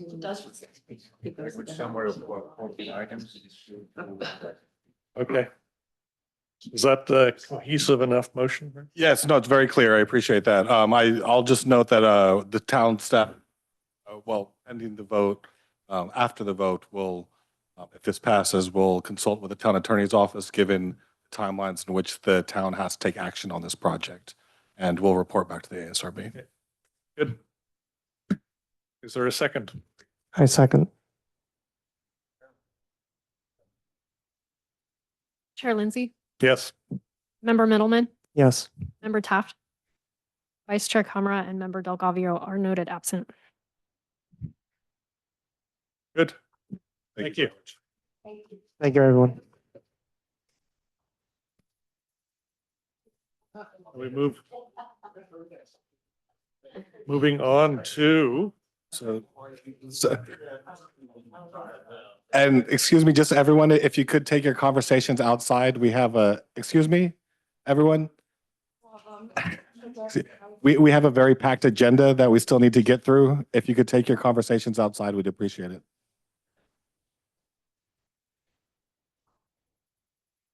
Okay. For those still on the agenda, thank you for your patience. So next item on the agenda, 25 Martin Lane.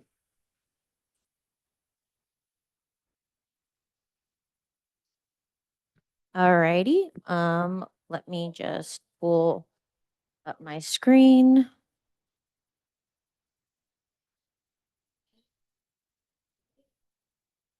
Okay. I think we're good.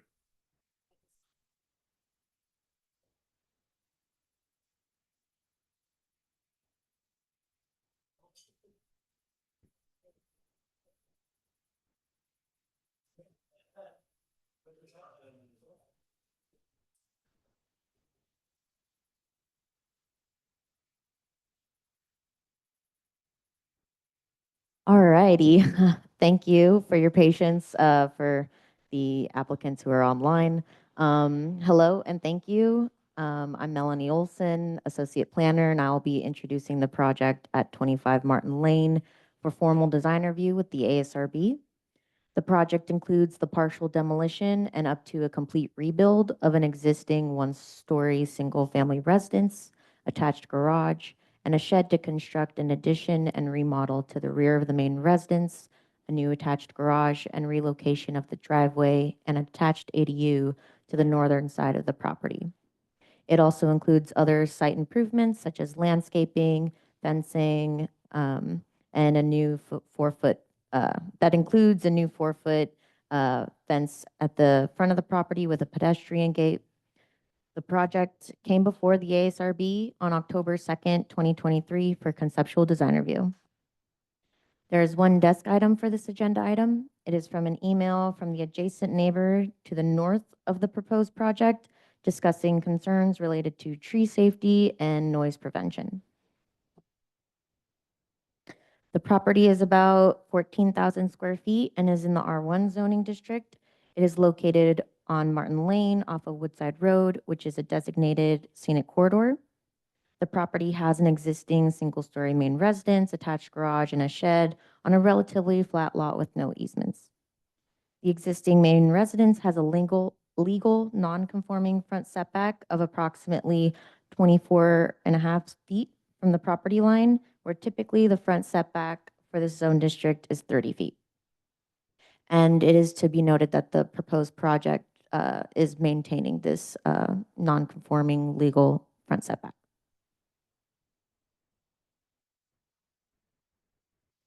The proposed addition and remodel to the main residence would include an addition of the rear of the main residence and a relocation of the attached garage and driveway, locating them to the north side of the property instead of the south side. It would also include a new attached ADU at the rear north side property line that would encroach into the side and rear setbacks, which is allowed according to state law and the Woodside Municipal Code. The proposed addition and remodel would slightly reduce the legal non-conforming front setback by removing the existing bay windows of the current main residence. The proposed main residence would be approximately 2,800 square feet and less than 17 feet tall. The materials of the proposed main residence and attached structures would be beige smooth stucco, stained wood siding, aluminum clad windows with low E glass, and tar and gravel roofing for the proposed flat roof, and a dark gray standing seam metal roof where there is ridged roofing. So here we see the front elevation. Here we see facing the rear of the property at the west elevation. Here's the side elevation facing south. And then here is the side elevation facing north.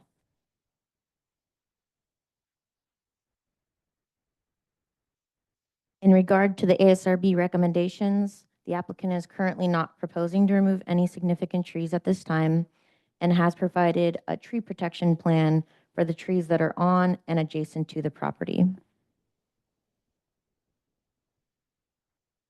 They also relocated the trash enclosure and mechanical condenser from CDR floor plan. The yellow shows where the mechanical equipment was at first located for the main residence. And then the blue shows where the initial ADU entrance was located. And then for formal design review, instead of it facing the north property line, it is now facing the front of the property.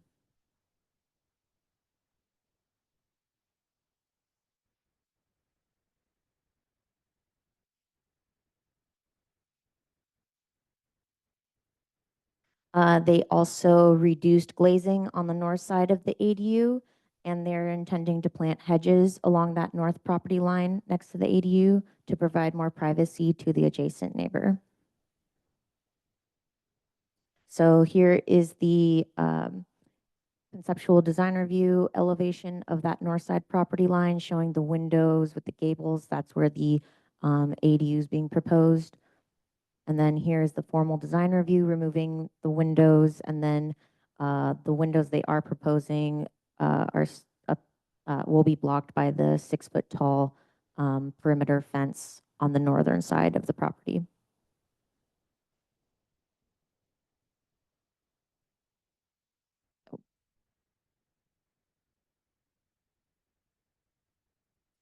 So they also included a exterior lighting plan, a robust exterior lighting plan, which shows the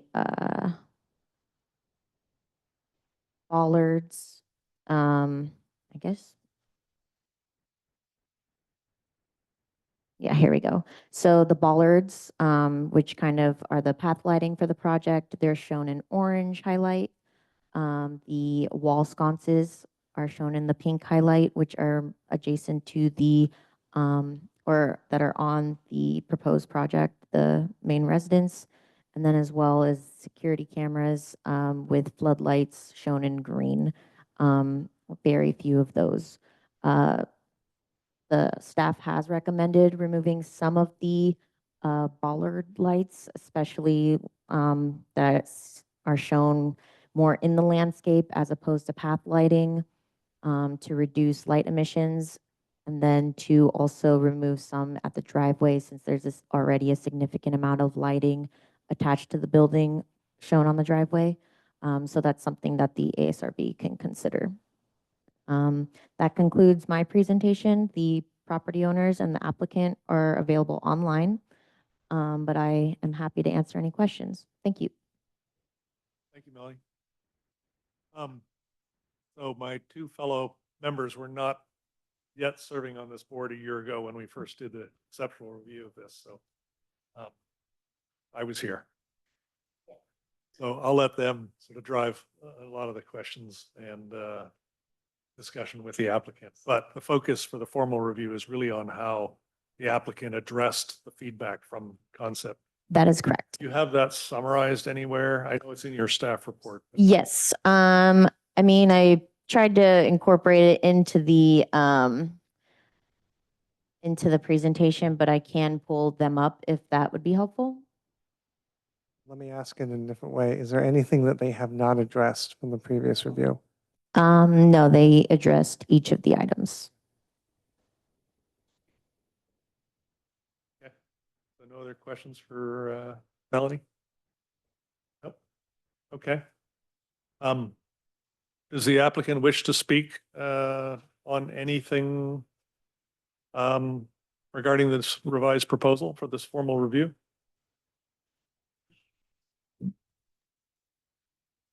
Oh, yes, I thank you very much, committee members. But just a short statement. As Melanie stated, we did address the neighbor to the north who had those comments.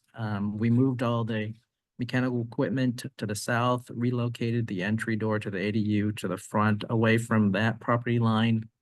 And then also, in the landscape plan, we have some hedges that will be installed there or planted there to provide additional privacy and light screening.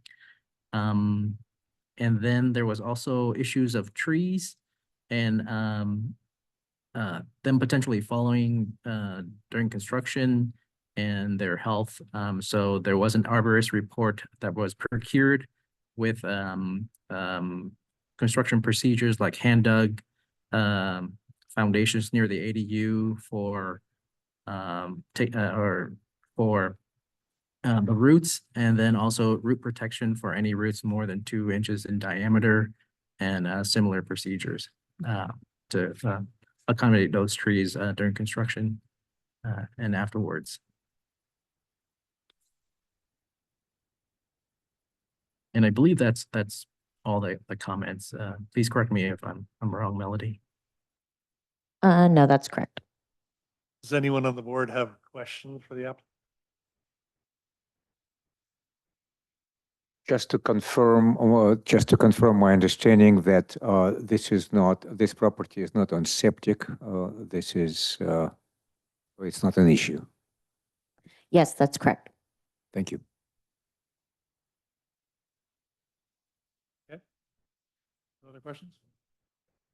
Close, we'll move on to the public hearing. So beyond the one desk item we received, if there's anyone in the room or online who wishes to make a comment on this application. If there's anyone online, please raise your hand. I see no hands raised. Okay. Efficient. So with that, close the public hearing and move to board discussion. Start this time, I think. Sure.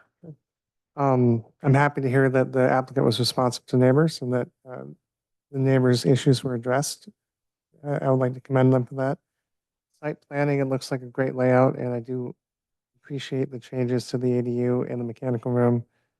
The landscape elements also shading the ADU is a good touch. I do agree with staff that some of the excess lighting should be removed, and I'd encourage the applicant to look at security cameras that have IR lighting instead of flood lighting. Work just as well. Other than that, those are my comments. No substantive comments. It seems to be straightforward and non-controversial, at least at this point in time. Okay. Yeah, I'll echo my fellow members' comments and compliment the homeowner on addressing all of the concerns that we expressed in the conceptual review with regard to privacy and light emission impacting the neighbor to the north. Thank you for doing that. I think with regards to the arborist report and tree planting, I think it addresses any concerns about risks to the trees, especially with hand dug foundations.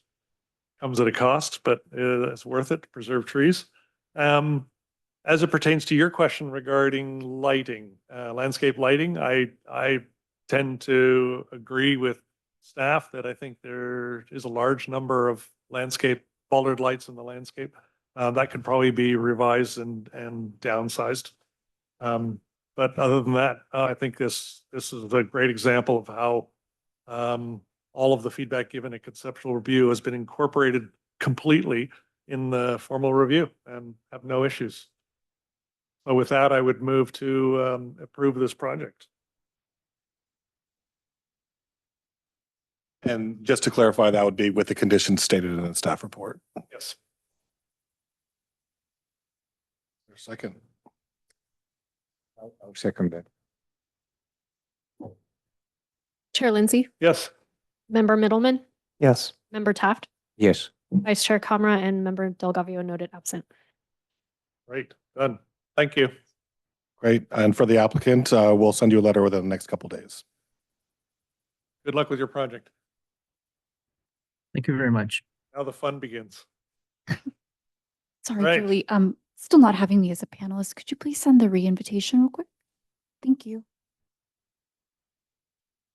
All right, moving on to item 3, 385 Moore Road. Ask a clarifying code question before we kick it off. Sure. Does the 4-foot ADU setback set by the state apply to both attached and detached ADUs? Yes. Cool. Is that for your own project benefit? No. I just couldn't remember the code. I couldn't find it. All right. Great. Hi, everyone. Hope you're having a great start to your week. This evening, I'm going to be introducing a continued presentation in consideration of a proposal requiring conceptual design review to construct a new single-family main residence with an attached garage, detached accessory dwelling unit, pool, and associated site improvements on a vacant lot located at 385 Moore Road. This application for conceptual design review was continued from July 22nd, 2024's ASRB meeting to allow the applicant to install story poles for the benefit of the neighbors and the ASRB, and to allow the applicant to complete project design revisions to increase the proposed design's alignment with the Woodside residential design guidelines. There are no desk items pertaining to this item, and as of last time, we will determine if this is applicable to CEQA at a future level of review for formal design review. On July 22nd, 2024, the ASRB provided the initial conceptual design review of the project, and after deliberation, the ASRB determined that several design changes should be made to the project at the conceptual level before providing all the details necessary for formal design review. The ASRB provided a number of recommendations to the applicant, including reducing the overall formality of the design through changes, including, but not limiting to, minimizing elements such as the columns, quoins, elaborately designed metal guardrails, and minimizing the large two-story building entrance. Furthermore, the board recommended exploring alternative, darker colors for the siding of the structure with the intention of having more than one material assist in reducing the visual impact of the structure's massing. In addition to requesting modifications to the structural design, the ASRB asked that the applicant provide a landscape plan for review that included new landscape screening using native planting placed in an informal pattern between the roadway scenic corridor and the proposed development. Pursuant to the Woodside Residential Design Guidelines, landscape screening is intended to complement a design that is compliant with the design guidelines, not to mask one that is non-compliant. So this is just kind of a summary of what we were asking them to do with their original design as presented in July. The applicant did revise the proposed plan set in response to the ASRB's recommendations. Changes to the main residence design include the following. The applicant has revised the project materials for both the main residence and the ADU to remove the previously proposed stucco and to provide a new proposed natural stone siding and wood siding, as well as new roofing materials. The applicant has revised the project colors for both the main residence and the ADU to include shades of dark gray and brown rather than the previously proposed off-whites and cream colors. The applicant revised the front entrance metal guardrails, quoins, and elaborate trims, largely removing them from the structure. The applicant decreased the scale of the front entryway, modified the appearance of the columns, and changed the front entry materials. And the applicant added new trims and shutters to the window exterior, all proposed in a dark brown color. In addition to modifications made to the main residence, the applicant has also provided a conceptual landscape plan at the request of the ASRB in order to help minimize the visible impacts of the site improvements from the I-280 scenic corridor. The conceptual landscape plan includes new screening between the proposed site improvements as well as between Highway 280. And they also included some landscape screening between the proposed site improvements and Moore Road, which is a little added bonus that was not requested directly by the ASRB. Per the request of the ASRB, the applicant has included California native trees in their proposed planting composition, including Western Redbud and Coastal Live Oak, among others.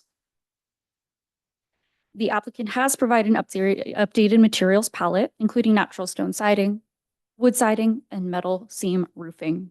The applicant has opted to retain the exterior patio tiling proposed with their preliminary design, as well as the interlocking stones for the driveway and the black aluminum windows. While the main residence and ADU's massing and form have not changed from the original proposal design, the applicant has provided updated elevation drawings for our reference. These elevation drawings clearly demonstrate that the reduction in detailing has been applied universally across the main residence and the ADU. Members of the project team at 385 Moore Road here are here to present at this meeting. I know they do have some detailed commentary in response to your comments from the last revision. So if you don't have any additional questions, feel free to ask now for staff, and then we'll have the applicants up subsequently. Thank you. Any questions of staff? Did they submit a vegetation management plan that I missed? No vegetation management plan yet. Just a quick question. There's an interesting element appears to be fire pit, but I was not able to quickly discern that. Mhm. Is it a fire pit or? Yeah, they have a seating area and a fire pit that was included in their initial proposal, and there were no outstanding comments at the time. However, free to comment on it at this time if you have. So it will be visible from 280, correct? The new screening installation is Right. proposed to happen between the site improvements and the 280 corridor. But to my understanding, that fire pit is recessed and shouldn't be visible from the 280 corridor. But altogether, The site walls affiliated with it might be. but altogether with the new kind of more rustic appearance of the residence and I guess open flame, as long as it's safe, does not detract from the ambience of nature. So Yeah, I don't believe so. And safety elements will be analyzed by the fire department. of course. So thank you very much for the clarification. Of course. Let me pull up the applicant's presentation if there are no additional questions. I have no questions. So, yeah, we invite the applicant to present.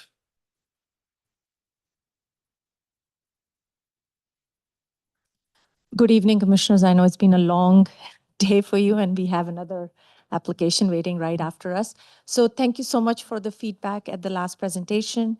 We had a very detailed discussion with our clients. They were surprisingly very open to listening to the feedback from the city. We had a very good, like within a couple of days, discussion with them, came back with 3 or 4 options for them to review. And between what worked for them and then what we were discussing with planning staff to make sure we were addressing all your comments, we went through and addressed, at least to our knowledge, as best as we could with everything that we were, given to us as comments that day. We have a brief presentation.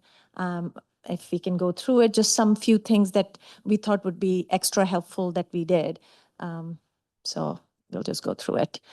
So we did, thanks to my colleague here, Nini, she did brave it and parked at 280 and took a picture so we could show you what we could see from 280, because that's important for us, because story polls helps us, right? No matter how much 3Ds we do, it's just not that visible. Story polls really tells us where things are. So that's, you can see, right, like what's visible. We can go next. Again, these are just us imposing our 3D. Now that we had the outline, it was kind of easy to plug it in.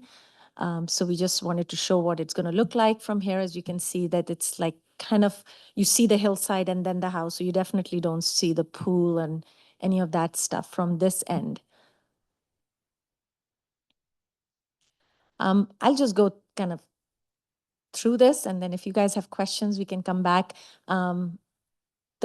The landscape plan was done as per what was suggested to us last time to show the privacy screening and very much keeping it intact and very close, tucked in with the main residence rather than spreading it out all over the property, since we want to keep it as native as possible. And I think we've addressed that, especially since we were given the condition of putting more of that around the swimming pool area and then just making sure we were shielding the house from 280. Native plantation, and we've had feedback that there was no major concerns from planning, so and the client seemed to be happy. The landscape architect was using the guidelines that normally are done in Woodside, so we kind of took their lead on this. Proposed elevations, we can go through. Basically, we worked on calming the house down, the color scheme, as well as kind of making it more of a rustic home and the materials that are most commonly used in Woodside. The shutter details, everything was done in order to create that feel that we were being asked to do when we were here last. And we kind of removed all the balcony, the details of the wrought iron and things, and made it such that we were hoping to blend this in the site as best as we could, while still keeping what our client's requirement was for the floor plan. These are just side elevations. All the windows have been made smaller from our first submittal. They are not as wide as we had originally submitted in the front, back, and even in the side elevations. Yeah, number of windows in the back have been reduced as well. Same thing in the garage side, as you would see the before and after, a lot of reduction in glazing. These are just some views that we wanted to just share so we could show the details of what we were looking at. The comment we got for the fire pit and the pool was to just use more of the rustic materials and the stone cladding. And of course, we did not want to hide this with the landscaping that is proposed, because we wanted to show you the house and the changes we've done. But basically, if you look at the landscape plan, the landscaping on this side will be shielding the house quite a bit.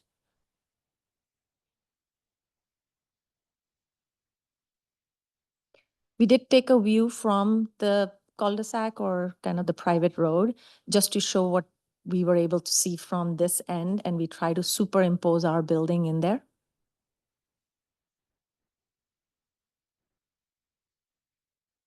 So this is the story pole, right? Like where it's bare, there's just no vegetation, no landscaping, and you can see it quite clearly.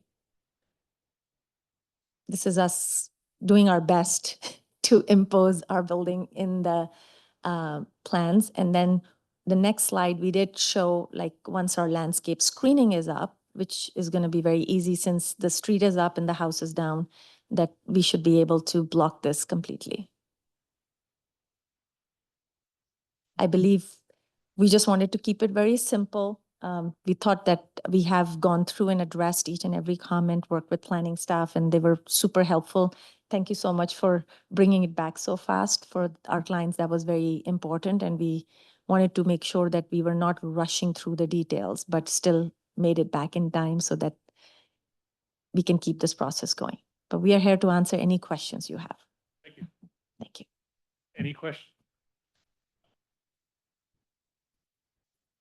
It's kind of off the wall question. What software are you using to do the renderings?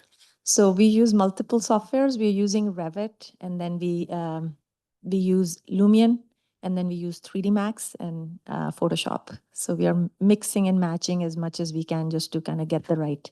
Thank you. Very well done. Thank you.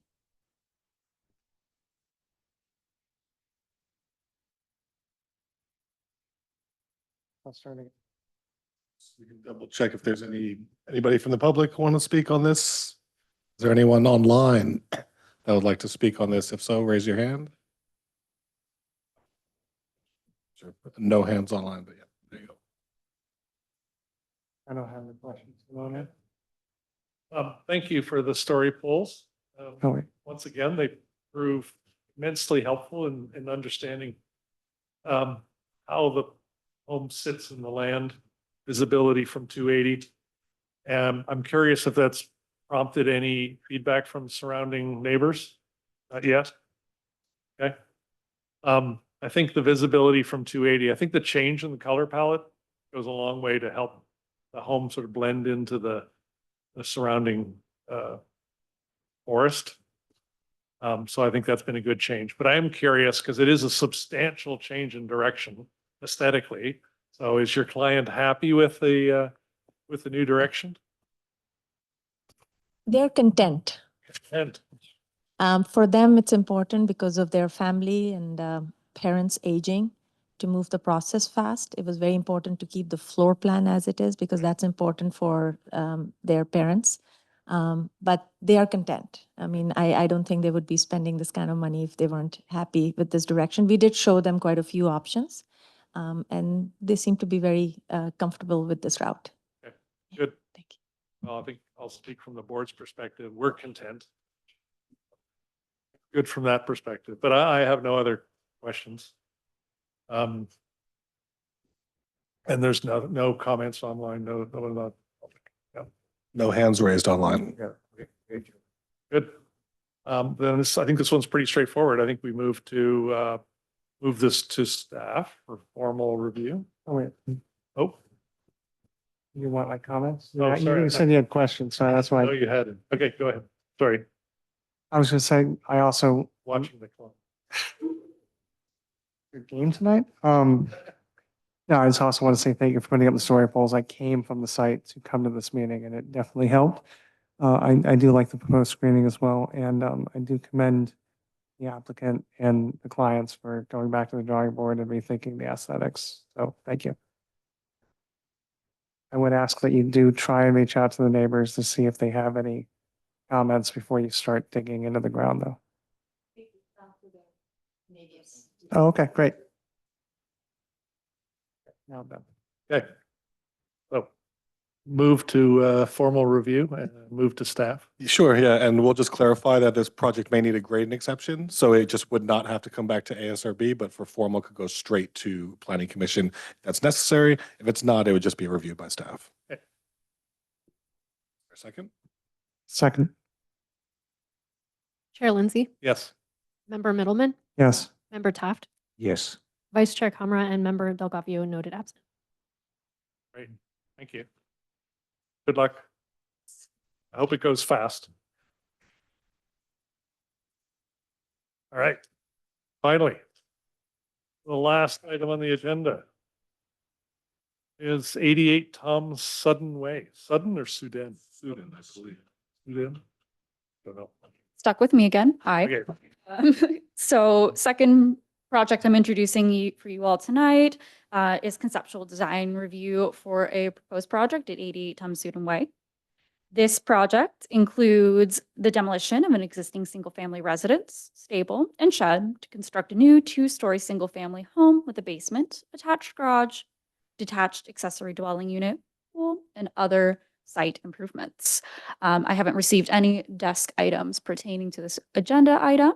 And as with the last project, we will determine if this requires CEQA during formal design review phase of the process. The subject property is approximately 0.87 acres and is located along Tom Sudden Way, close to its point of intersection with West California Way.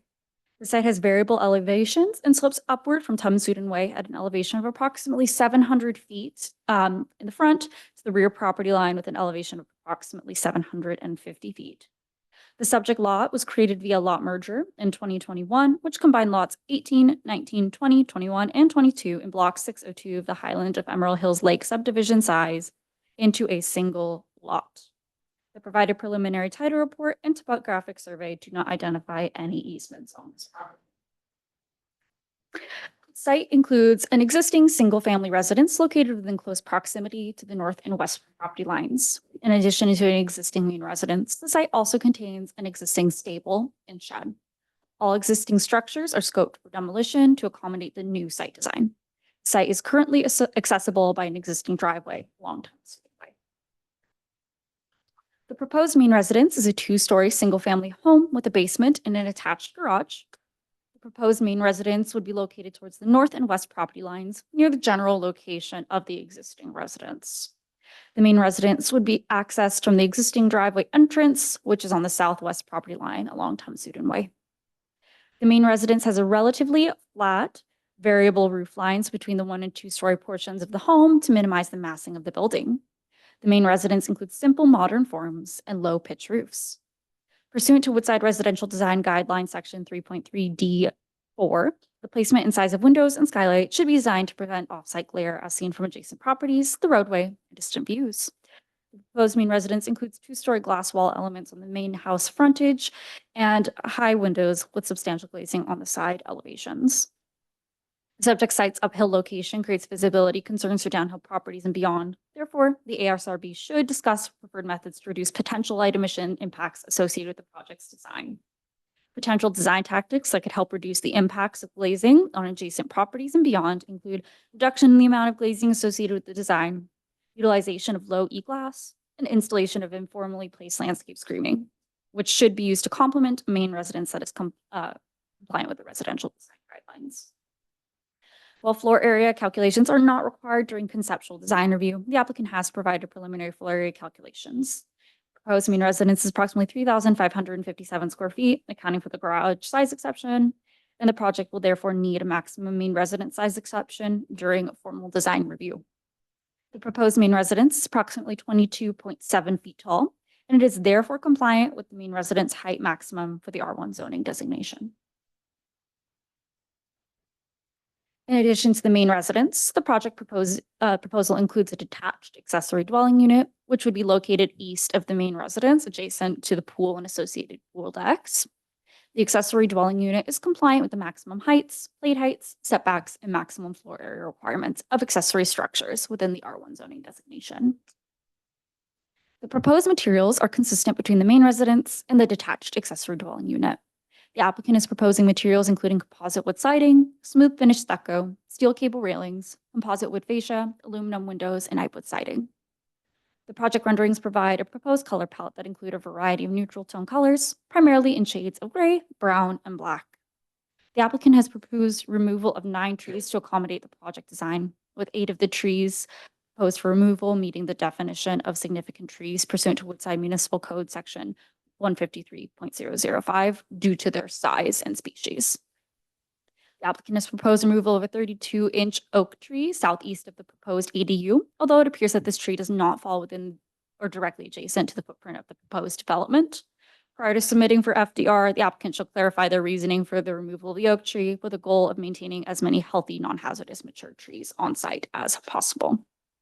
Members of the project team for 88 Tom Student are present and will be presenting shortly should they have anything to share with you all, but do feel free to ask any questions of staff should you have any. On the topo where there's a part of the slope is identified as greater than 35 degrees. That's mitigated from the geotech report saying that that's not natural slope. Is that right?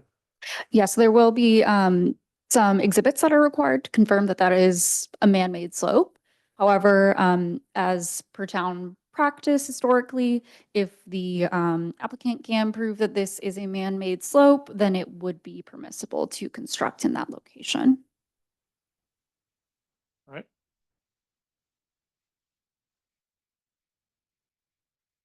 No other questions? Just in terms of site design, how would you get to the ADU for the proposed parking? In terms of access? Yeah.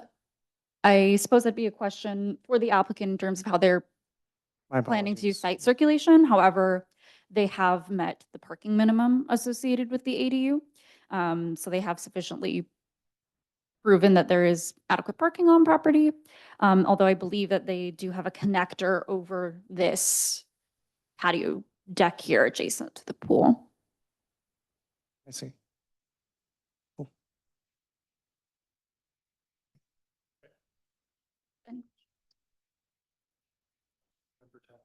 No. Done. All right. Let's, if the applicant wishes to speak to this project or make a presentation, please step forward. Thank you. Press the red there, Steve. Oh. Oh. But it's otherwise on. Okay, great. Stephen Leslie, the architect, the property owner is here with me as well.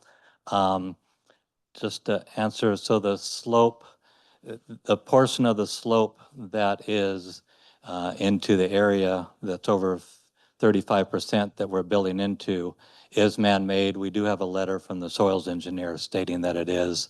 The existing residents, they flattened it out and made retaining walls, creating, the slope as it is. So in the natural state, we are outside of any natural slope over 35%, which there's a lot on this site. So it was very hard to shoehorn everything in there.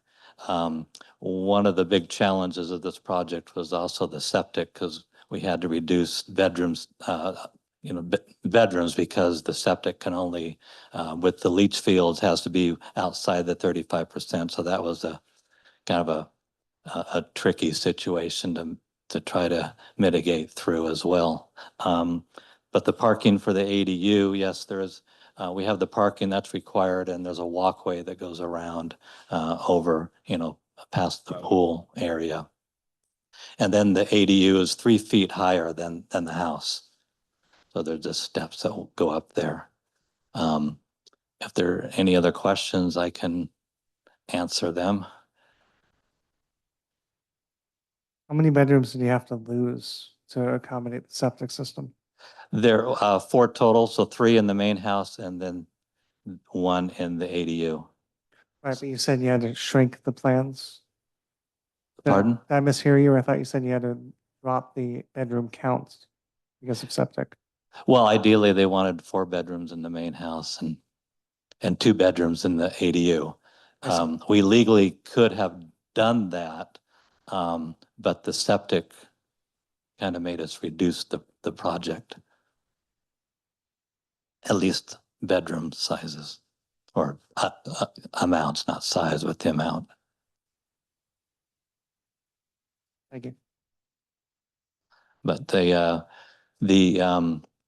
have great views up there, and so they wanted to have the tall glass, which will be, the insulated anti-glare glass, the really good stuff. You can get R15s in glass these days, if you can believe that, which is very good. I believe, did you get to go out there today and see the story poles? Yeah, I tried to navigate the construction across the street. Oh, that's right. It's hard. Yeah, it's right there. It's Yeah. hard to park. Hopefully you're able to walk up, but there's an the existing house has a 2-story, or at least part 2-story. And so yeah, anyway, if you saw that it is, then it's not really higher than what it is now. Yeah. The ADU is actually going to get built into the hill, so it's going to block nobody's view. I mean, the next person behind it is way up there. And Yeah, you from what can't I even see the residents left or right.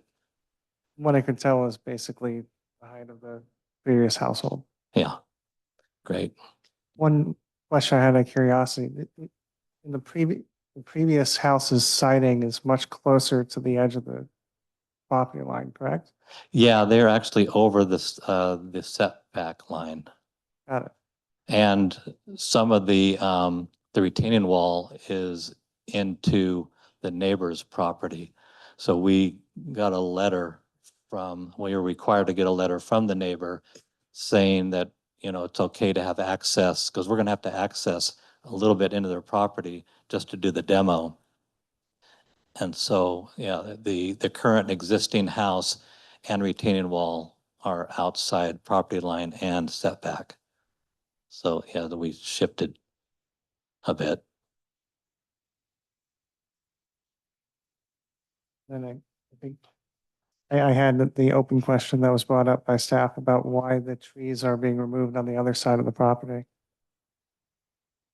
You mean where the ADU is? It was beyond the ADU? Yeah, those trees. Well, there's one right. Well, there's one That to the one. right of the house. And then the two kind of uphill of the stable. I mean, yeah, and that's mainly because of the retaining walls and the leach fields that's required from the septic. I see. But if they, if one of the mitigating factors is to plant more trees, we can, but there's a lot of trees up there.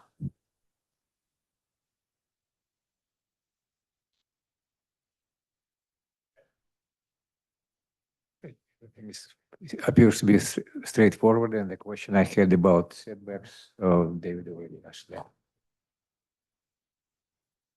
Yeah, I mean, situated the way it is, I mean, with the views, of course, that then prompts a lot of glazing.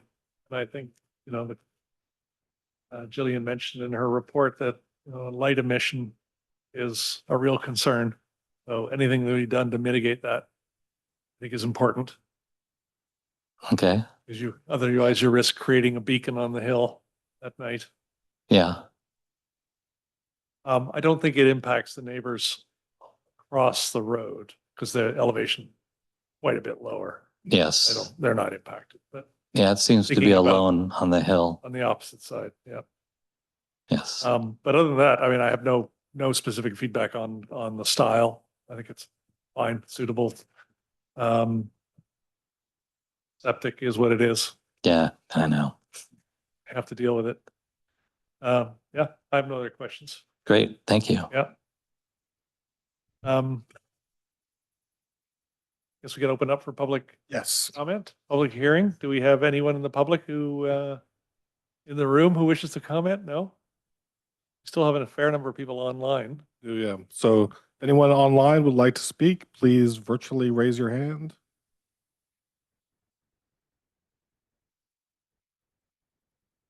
Seeing no hands raised. Close the public hearing and move to board discussion. I just still have an open question. I'm just looking at the plans. I'm struggling to see how. I know it's 7:00. I'm trying to give you time. I'm struggling to see how you get to the ADU from the parking pad in the existing design without Jillian, if going onto the porch of the proposed house.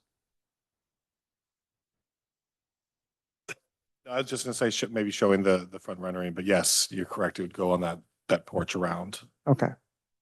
Great. I would encourage the applicant to try and add a separate walkway for the ADU. That might be a problem in the future, to the fact of a light on the hill, that care be made on the interior lighting to try and prevent it from shining through the windows, especially towards the neighbors. And yeah, with regards to those trees on the north side of the property, that might conflict with the retaining wall. I kind of struggle to see the conflict, so I'd encourage you to try and save those trees. That's all. I do think the design is nice. And it's the best place to put the house.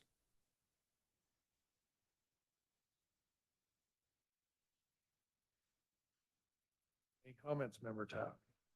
Just a question, style-wise, how would you regard this style from the architectural perspective?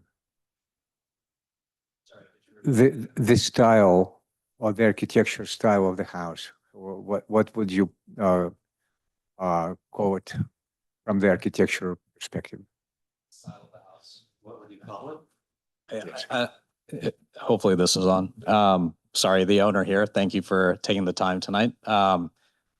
So in terms of the style, I don't know if there is, I'm not the architect, but what I would say is if you think about it as like the Pacific Northwest vibe, it really is trying to be, you know, cohesive with the nature and community. So that was the intent of when I was talking to Steve about it, what we were hoping to accomplish. So I don't know if there's a specific name for it, but that's the vibe.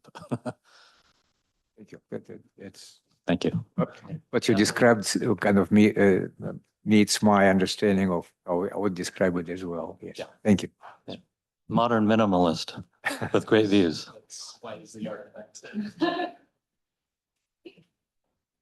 Okay. Any other comments?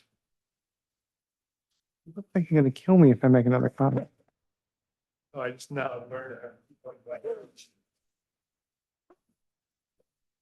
You might be right. My one comment on the styles, I do think the modern style has a place in Woodside. I don't know if it's more of a condition or a requirement, but my personal take on the outside aesthetic is, I think it would look better with more wood siding than stucco, but that's not a requirement. You take it back. It's a combination. Yes, a recommendation. Thank you.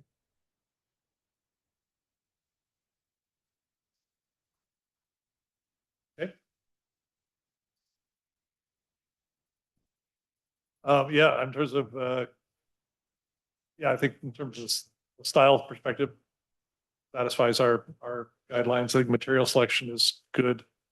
Thank you for installation of the story poles. Always helpful to get a better appreciation of placement and volumes. Yeah, I think we just move to formal and with staff. There's no grading exception. No, if anything comes up, it would go to the planning commission, but what we've seen with the conceptual design so far, it doesn't appear to be. We'll need a little clarification on the 35% slope letter, but it likely would just go to staff. Good.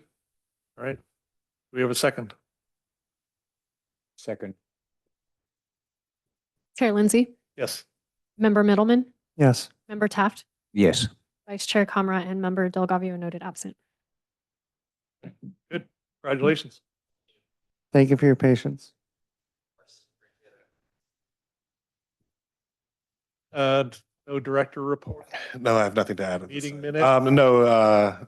No, we thankfully have Julie now, and we're going to catch up on some of those Yay. minutes, but no, nothing to report. Good. Is Our it- scheduled meeting is in 2 weeks. Yes, October 7th, I believe, is the next scheduled meeting. We should know by the end of this week if we have any items for that meeting. I will not be here. Yep. I will not be here on the 7th. Yes, thank you. We have you noted down. And we should have Member Delgavio and Comer back then as well. Okay. With that, I will adjourn the meeting at 7 p.m.